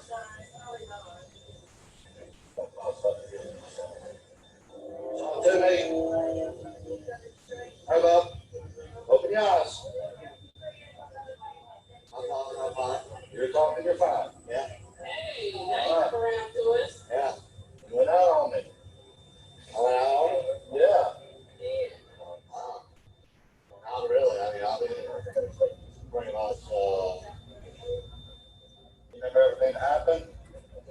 So you never stop breathing? And you remember putting the tube down your nose? Yes. Okay. Well, listen, partner, you're not in any trouble. I just need to know because I have to give you Narcan and get you breathing again. Okay? So be straight. I mean, you shoot straight with me. When's the last time you used? Usually you do use what they call a 5 bag or $5 bag. Stated it's from a typical supplier. It's a typical dose. Or that kind of something different than what we was used to. You're willing to accept the risk that you could possibly die from this, correct? Yes, I did. But I'm not going to. I'm not any other patient. They have the right to refuse any further care, which you did. So you're willing to take that risk? Yes, sir. And 99% of them will refuse every time they're willing to accept that risk. Risk of death. Never had to have Narcan use on you? Finish your laundry. Listen, there's a lot of help out here for you.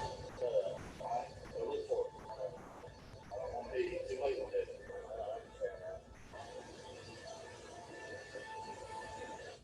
Guys, that is textbook. You're either gonna have somebody respond that way, no, I won't do anything, I'm fine, I'm not gonna stop breathing, I'm good, I'm not gonna die. All right, if they're gonna adamantly deny using, that is, I can't stress enough, that's almost how it happens every single time. Or you'll have somebody wake up and be like, yeah, dude, shut up, too much, whoops, they'll admit it. 8 out of 10 times, it's gonna play out exactly like that, okay? So, a little bit of comedic relief, and then we'll break, we'll do lunch, we'll come back, we'll finish up drugs and jump into assessment.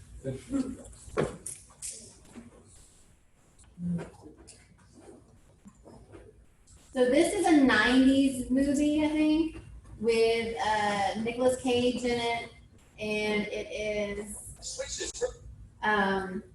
he's a burnt out paramedic up in New York. He's tired of it. He's just like not happy. Him and, again, don't do this. This is what not to do. But he and his partner, they have an opioid overdose and they decide to have a little fun with it. Again, do not do what you're about to see.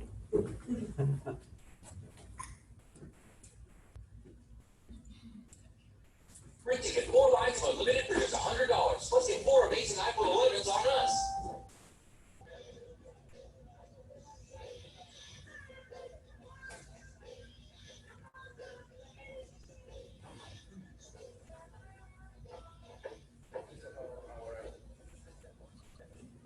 Okay, what happened? You just told me it's gonna be all right. Well, he did. Well, he did, son. Ain't nothing we can do about it. Come on, Frank. That's it. What do you mean he's dead? He's dead unless you folks want to stop bullshitting me and tell it straight. Then the good Lord willing, we're trying to bring him back. Broke up with this old lady. We didn't break up. We were just seeing other people. Shut up, asshole. Nobody asked you. I will tell you that. I will. Shut up. I'm still waiting, and this young man here is still dead. You gonna find that too? You ain't got my head. Shut up. Snorting that great death stuff. Going on for like 4 days now. You sparing drugs in the name of Jesus. What's it? I'll be banging. What you mean I'll be back? I'll be banging. What the hell kind of names I'll be back? I don't know his real name. Okay, Greg. Okay, I'll be back. We're going to bring you back from the dead. Now, I want everybody here to grab the hand of the person next to you. Come on now, we ain't got much time. And look up towards the heavens. Dear Lord, here I am again.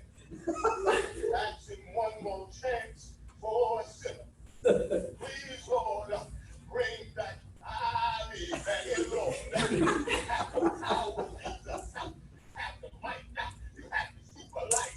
Yeah, this worthless man.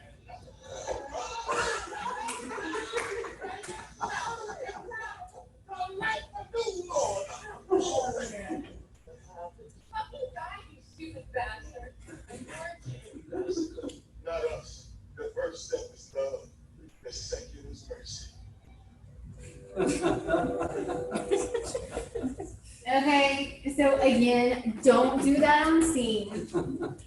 But that's why they call it Jesus juice. Literally, guys, especially with that IV method, if you're pushing it within seconds, you will see them start to breathe again. If you slam all two, you'll see them wake up. All right, so if you hear Jesus juice, it means Narcan. Okay. All right. Stop recording now. We could do jumping jacks. Oh, something. All right, guys. So let's get the rest of your drugs knocked out. What is our next one? Nitro? Okay. So again, this is a big one that you gotta know. This can kill your patient. Hold on, where is it?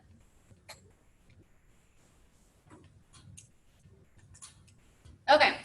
So nitro. What is the generic name? Nitroglycerin. What is the trade or brand name? Nitrostat. Okay, that's going to be the most common one. All right. What is the mechanism of action? It is a vasodilator.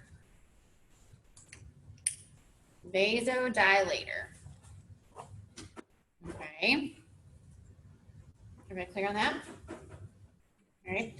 What is your indication to give nitro? Chest pain of suspected cardiac etiology. What is that similar to? Which other drug has that indication? Aspirin. Guys, you're going to hear something referred to as a chest pain cocktail. Okay. You might hear. Symptom-wise, you're saying? No, treatment-wise. Chest pain cocktail, or you might hear the term MONA, M-O-N-A. Okay. Nitro is part of that chest pain cocktail. We'll go over the whole thing once we cover all the drugs in it, but then we'll bring it all together to see why we give all these drugs in congruency with one another for a cardiac event. Okay, so your indication is chest pain of cardiac etiology. So remember, we talked about that beforehand. That's going to be your differential diagnosis. You've got to ask these questions to figure out, is this chest pain from heartburn? Have you been coughing? Did you break a rib? All right, to determine if the patient needs to get this nitro. All right, so let's go back to your mechanism of action. It does what? It's a vasodilator. Okay, let's keep that in mind when we talk about the contraindications. What are some contraindications? Hypotension. Okay, because if I give a vasodilator to somebody who already has low blood pressure, what do you think that's going to do to their pressure? Crash. Tank it out. All right, you've got a magic number that your systolic has to be, bare minimum, at least 100. Before you can give, they're eligible for nitro. If you have a patient who has a systolic of 100 below 100, they are not a candidate for nitro, even if they're having a heart attack. Because what are you going to do to them? You're going to kill them because you're going to do what? Tank their pressure. They're not going to perfuse if they don't have a pressure. If we don't perfuse, we die.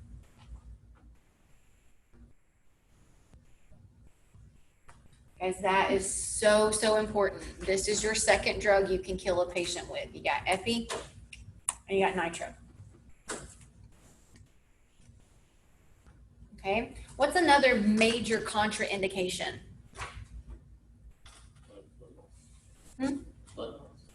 Okay, so maybe, but that's probably going to lead them to that state of hypotension.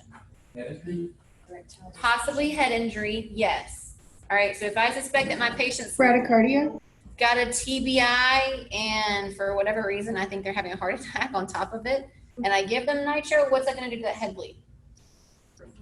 Vasodilate is going to open up those vessels. They're going to bleed out quicker, right? All right, another major one, you cannot neglect to ask this question. ED drugs. in the past 24 hours.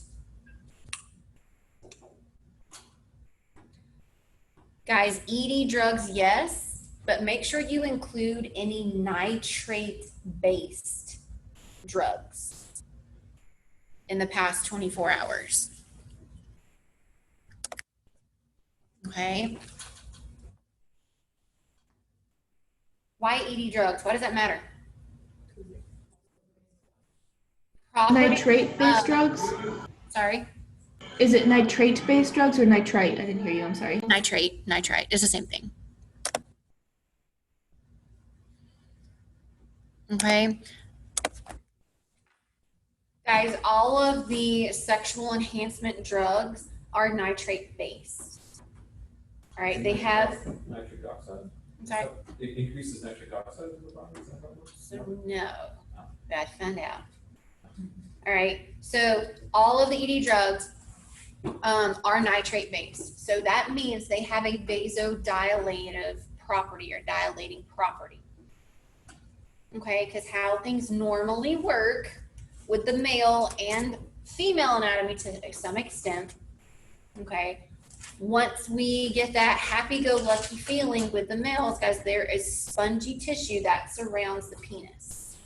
All right, once those feelings start getting really, really happy and fun, that blood flow is directed to that spongy tissue.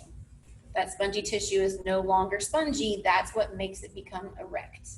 That's how you achieve an erection, is that blood flow targeted to the male genitalia. So if somebody is having a problem achieving that, then they are going to take a vasodilator that is going to assist in having that blood flow to that specific organ. Okay.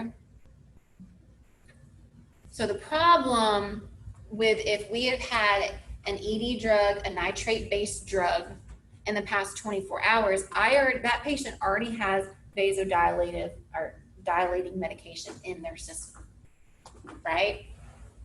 Their blood pressure might be fine now, but what happens if I add another nitrate-based drug into their system? Okay, I can tank their pressure significantly. So guys, for the most part, all of the ED drugs are going to be nitrate-based because that's how it works. But what else might have nitrates in it?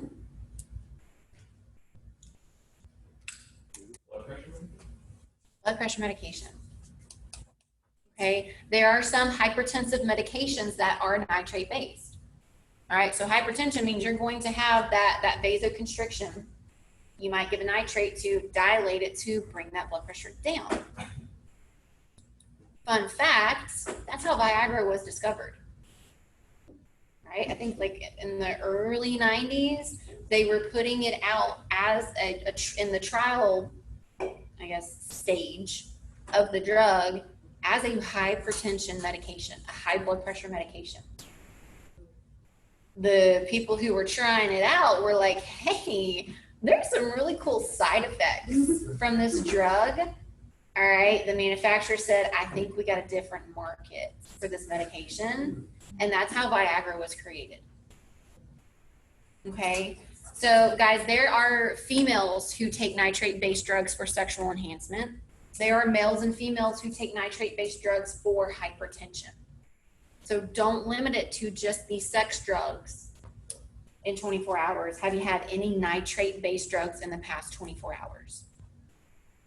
Again, this might be a scare tactic because some people are very hesitant to admit that they do or that they have taken that medication.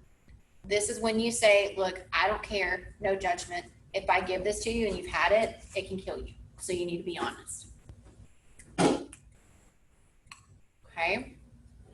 Is that how you phrase it when you ask them nitrate-based medications? Like, are they going to know what that is if they are taking that? Hopefully, ideally, they have a responsible doctor who explains to them, hey, this has it in it, because it can pose problems. And hopefully, ideally, they're a responsible patient who understands and keeps that knowledge. Again, guys, do your due diligence to ask those questions. If they don't answer them or if they don't know, give the medication and document appropriately.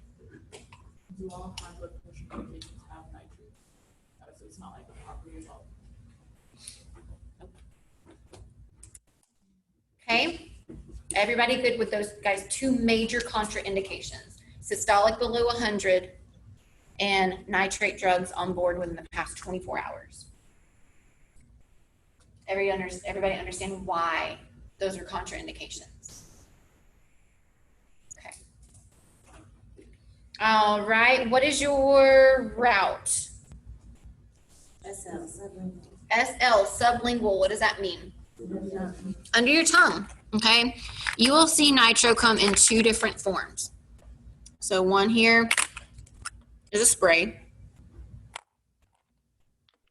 One is tablet form.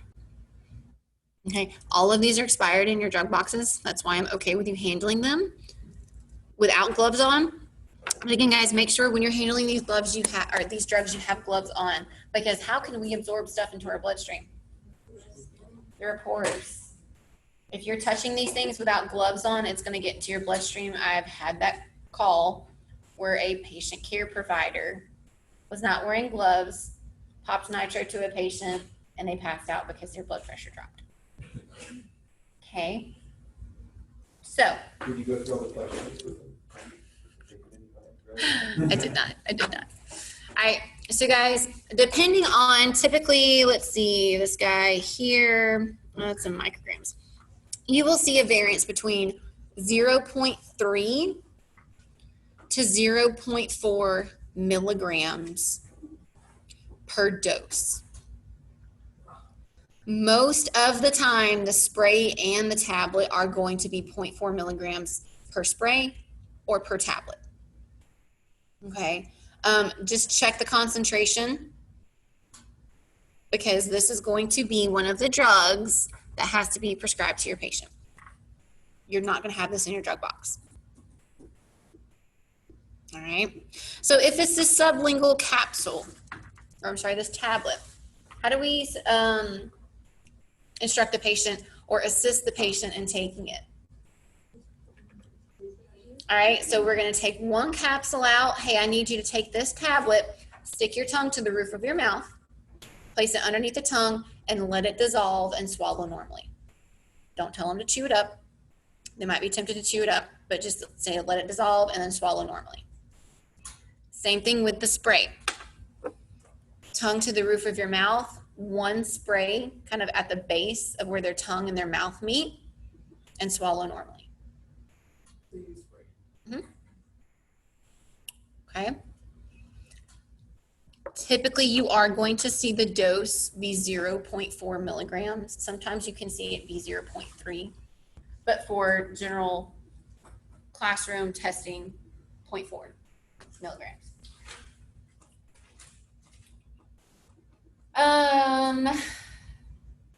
We did that. Okay, so that's going to be per dose. What's your max dose for nitro? 3 of those? Okay, 3 doses. Yes. So your range is going to be 0.4 milligrams to 1.2 milligrams of nitro.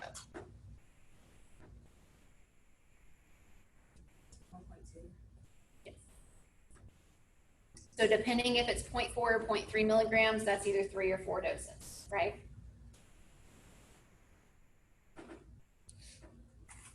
Guys, this is the same. Okay, if the person calling talks to the EMD and they say, I'm having chest pain, do you have baby aspirin around? Yeah, sure.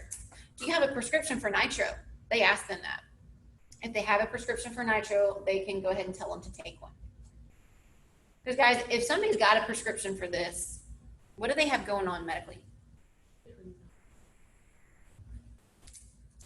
Something with their heart, right? So again, if we have a responsible doctor that tells them, hey, if you're feeling any type of chest pain, you need to pop one of these tabs. And if we have a responsible patient who understands what they're supposed to do, they might already have taken some nitro before you get there.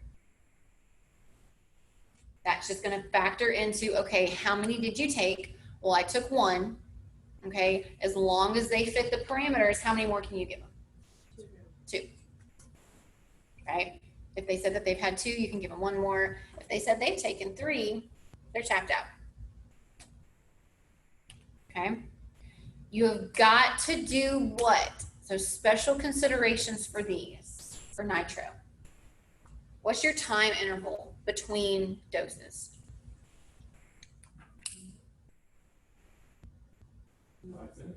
5 minutes. Guys, a solid actual 5 minutes, not 3 minutes and round up, 5 minutes. Okay, because that's going to be the time that it takes for that nitro to get in the patient's bloodstream, have an effect on their pressure, so we can have a gauge to see, are they eligible for a second dose? All right, what do you think we need to be doing? We're waiting 5 minutes, but what's another thing we do before we redose? Check your freaking blood pressure.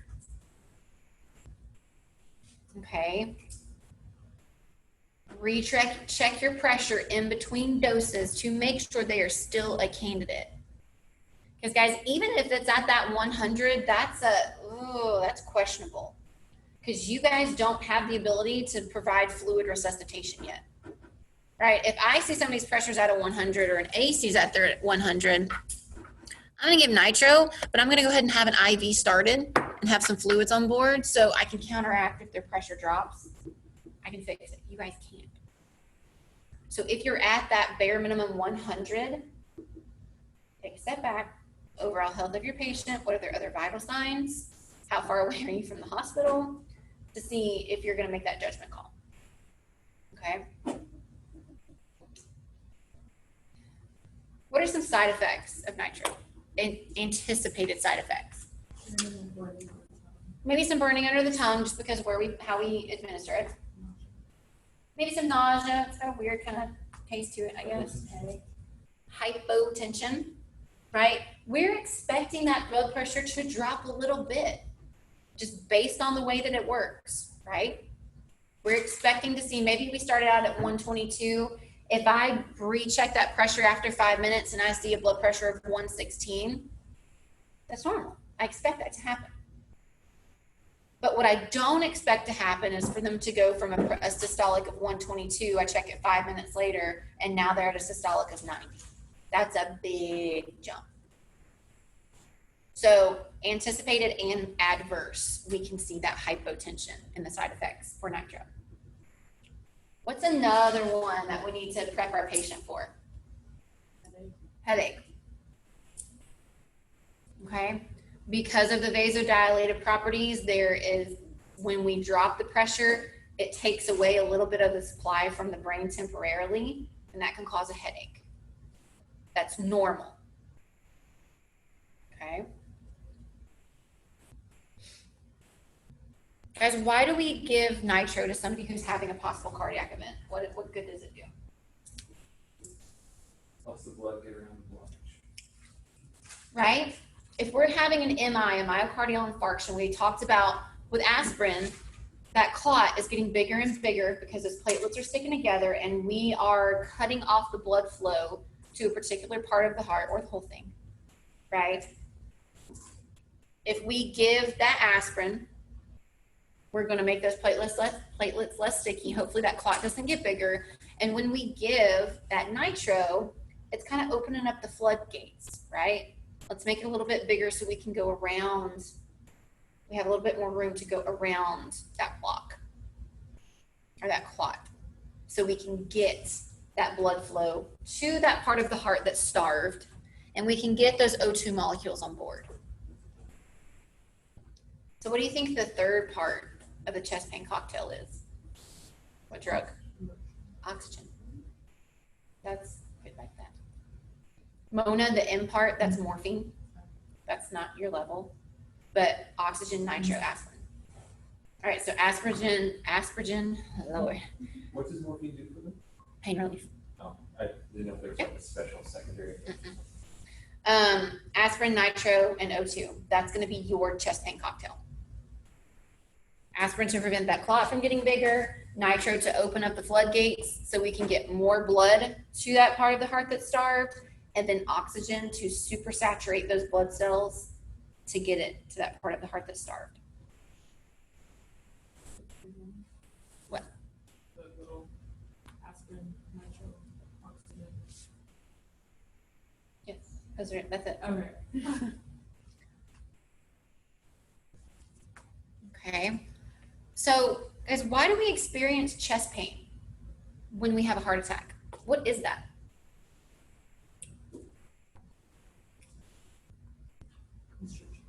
The lactic acid buildup in the heart. You're starving the pump. You're what? Starving the pump. Starving your pump. Yeah, guys, that pain, if somebody experiences that during a heart attack, that is a distress signal from the cardiac cells saying, hey, I don't have enough oxygen. I'm actively in the process of starting to die. If you don't fix this, I'm going to be gone forever. Guys, we don't regenerate cardiac cells. Once they're dead, they're dead. They don't come back. Does the pump make those, so looking back to chemical process, does the heart make a different sound when it's being starved with blood? No, not really. Maybe with heart failure patients we do, but typically not. Because if you're in a chemical plant, and the pump is getting starved, it sounds like it's going to come off the base. Not so much. Not audibly anyway. All right, so guys, we're having that chest pain because that's the distress signal. Give me O2 or I'm going to die. That's why we give the nitro to get the oxygen to that part of the heart that's dying. So we're going to give a nitro. We're going to wait 5 minutes. We're going to check a pressure. And then what do we need to do? Before I even get that first nitro, what's a question I might want to ask my patient? Because the answer to these questions, the same question throughout the treatment might tell me if this nitro is actually working and doing its job. Okay? Before I give that first round of nitro, if they're a candidate for it, give me a pain scale. 0 to 10, 10 the worst you can ever experience or have ever had in your life. Dude, it's an 8. Okay, noted. I give them a nitro, 5 minutes pass, blood pressure's still good. All right, tell me that pain level now. Oh, you know what? It's like a 3, 4. Is he still experiencing those chest pains from that distress signal from that cardiac cell that's dying? Yes, because there is pain present. Check his pressure, make sure it's good. He gets another dose. 5 minutes pass. Check a pressure. I'm going to ask him what? How's your pain now? Dude, it's totally gone. It's in 0. Does he need any more nitro? Did we fix the problem? That pain's gone. Okay, so we're going to ask a pain scale. If that pain scale gets resolved to a 0, guys, even if it's a 1, we're still going to give nitro. But if we resolve that pain totally, I don't have to give them the max dose of nitro because we've opened up those floodgates. We have gotten that O2 to the part of the heart that's dying. Those distress signals are no longer being sent out because they have oxygen now, right? We fixed it in a sense. So make sure you're checking a pressure and you're getting a pain scale before you redose with nitro to see if they even need any more. Okay, that morphine comes into play. If we give all 3 doses as a medic and they're still having significant chest pain, then I can give morphine in replacement of another nitro to manage the pain. Okay. Generic trade, mechanism of action, dose, route, indication, contraindication, side effects. No real special considerations for that except the medications. Okay? You gotta know nitro inside and out, guys. You will kill somebody if you don't know when or when not to give it. Okay? Oral glucose, generic name. Oral glucose, trade name. Glucose. Okay? So this is what it looks like. Tube right here. You will have this in your drug box. You will not need to have the patients prescribed for this. What is the mechanism of action? Huh? Oh, I'm sorry. Huh? Ooh, there's a hole in that somewhere. Yes. All right, this allows more glucose to go inside the cells of your body so they can use them as fuel. Guys, I know we talk a ton about we gotta have oxygen, gotta have oxygen, gotta have oxygen. You've also gotta have sugar. You've also gotta have glucose to function. Okay, so this is just gonna provide extra sugar to get inside those cells so they can do their job. This is what they use for energy. This is their fuel. All right, so knowing what it does, what do you think an indication is? Hypoglycemia, yes, but I want you to put another term in front of that. All right, who knows what the normal range for blood sugar is? 60 to 100, I think. So that's the heart rate. So you know that what's the ideal textbook blood pressure? Is 120/80, right? Reverse that for your sugar level. Anywhere from 80 to 120 is considered normal range for sugar.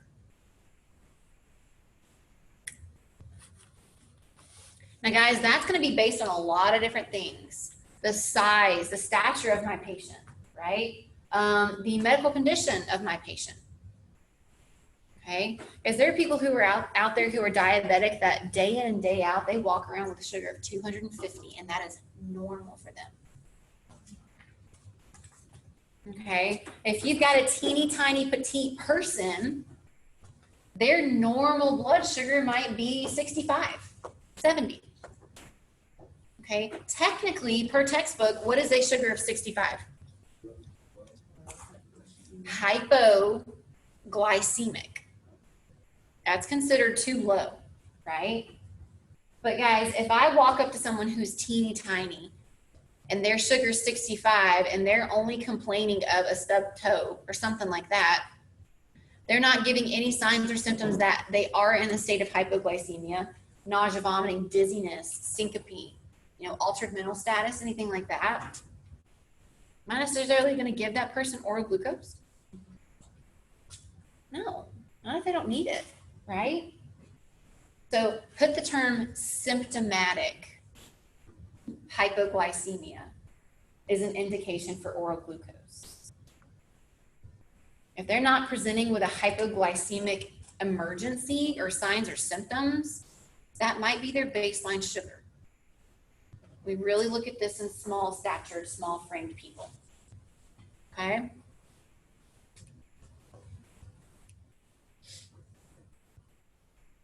What's our route? PO. So guys, you're going to tell your patient it's a PO drug, so global contraindication.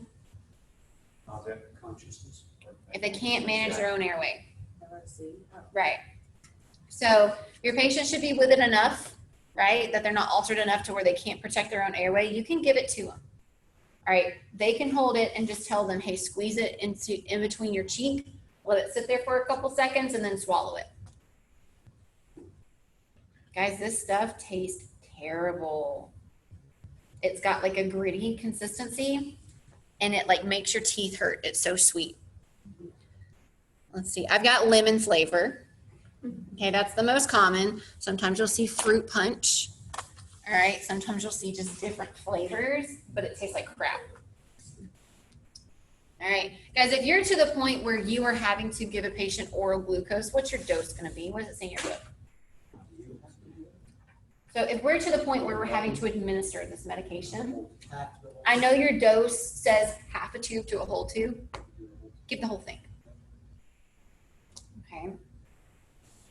What is the actual dose of a whole tube? 37.5 grams according to the tube. No, I am. 15 grams That's right. is in one tube. So if you did get half a tube, what would be your dose? 7.5 grams. Go ahead and give the whole thing. Okay. You can give up to 2 tubes. You need to wait about 5-10-ish minutes before you give the other one, because what do you need to give time to happen? Yeah, we probably need to recheck a blood sugar at that 5-10 minute mark after oral glucose to see if they need any more. We can give 2 tubes. That's typically all we have in our drug box. But if you do have more, you can always call med control and see if you can get more. All right, guys, side effects. It tastes disgusting. It's a jelly-like consistency. It's a PO route. So nausea, vomiting. Okay. Guys, the big thing here is you got to remember they've got to be able to protect their own airway if we're giving a PO drug, especially this one.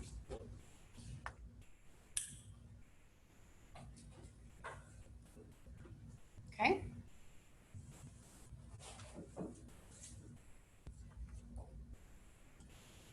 All right.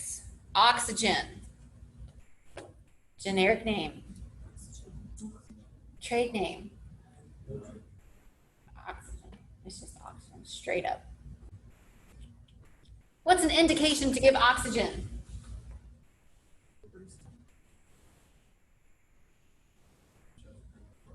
Hypoxia, right? Low oxygen levels.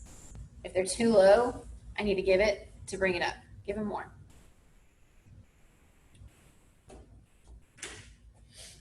All right, what's a contraindication? What does your book say? All right, guys, COPD. I will take the time to explain why it says that in the respiratory emergencies chapter. Understand that's something to consider. It's not a hard no. Okay. Again, with oxygen, guys, make sure there's no open flame around.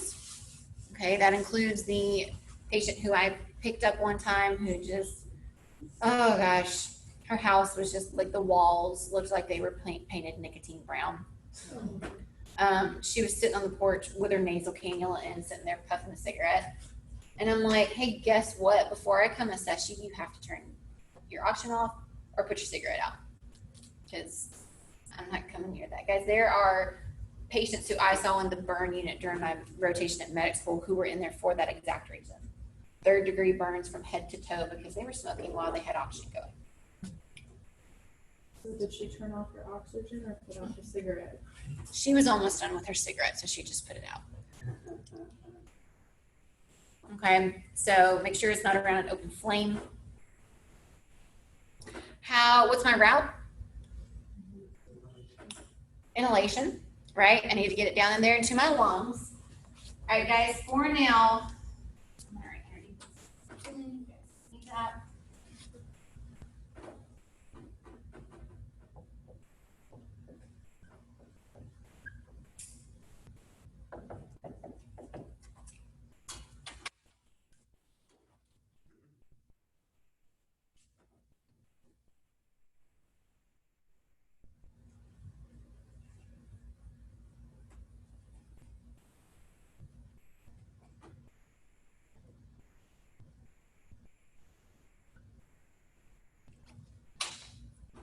We're going to talk about these different delivery devices when we get to airway management.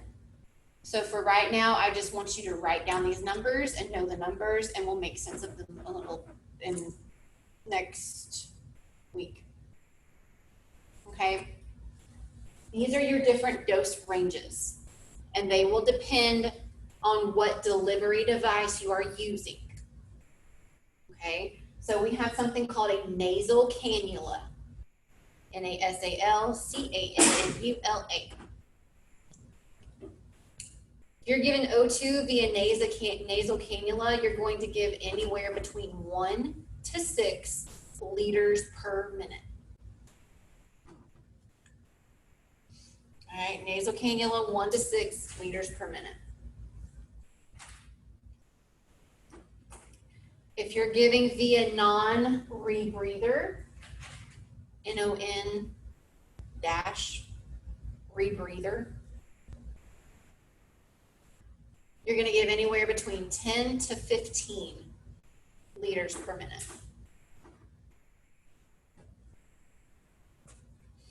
And if you're giving via BVM, that bag valve mask we've already kind of referred to, it's going to be considered high flow.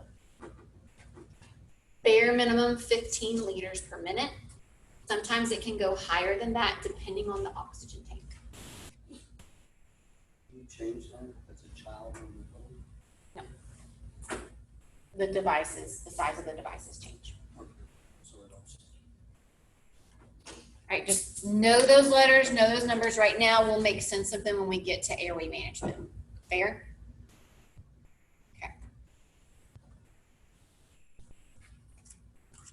All of them, right?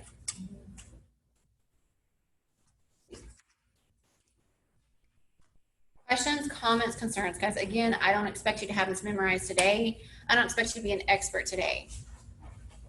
But this stuff has to be solidified correctly in your brain moving forward. Okay? Everybody good on Zoom? I have a quick question. Yes. For the oral glucose, that dosing of 15 grams, is that 15 grams of sugar of glucose? It is 15 grams of glucose, correct? Mm-hmm. Yes.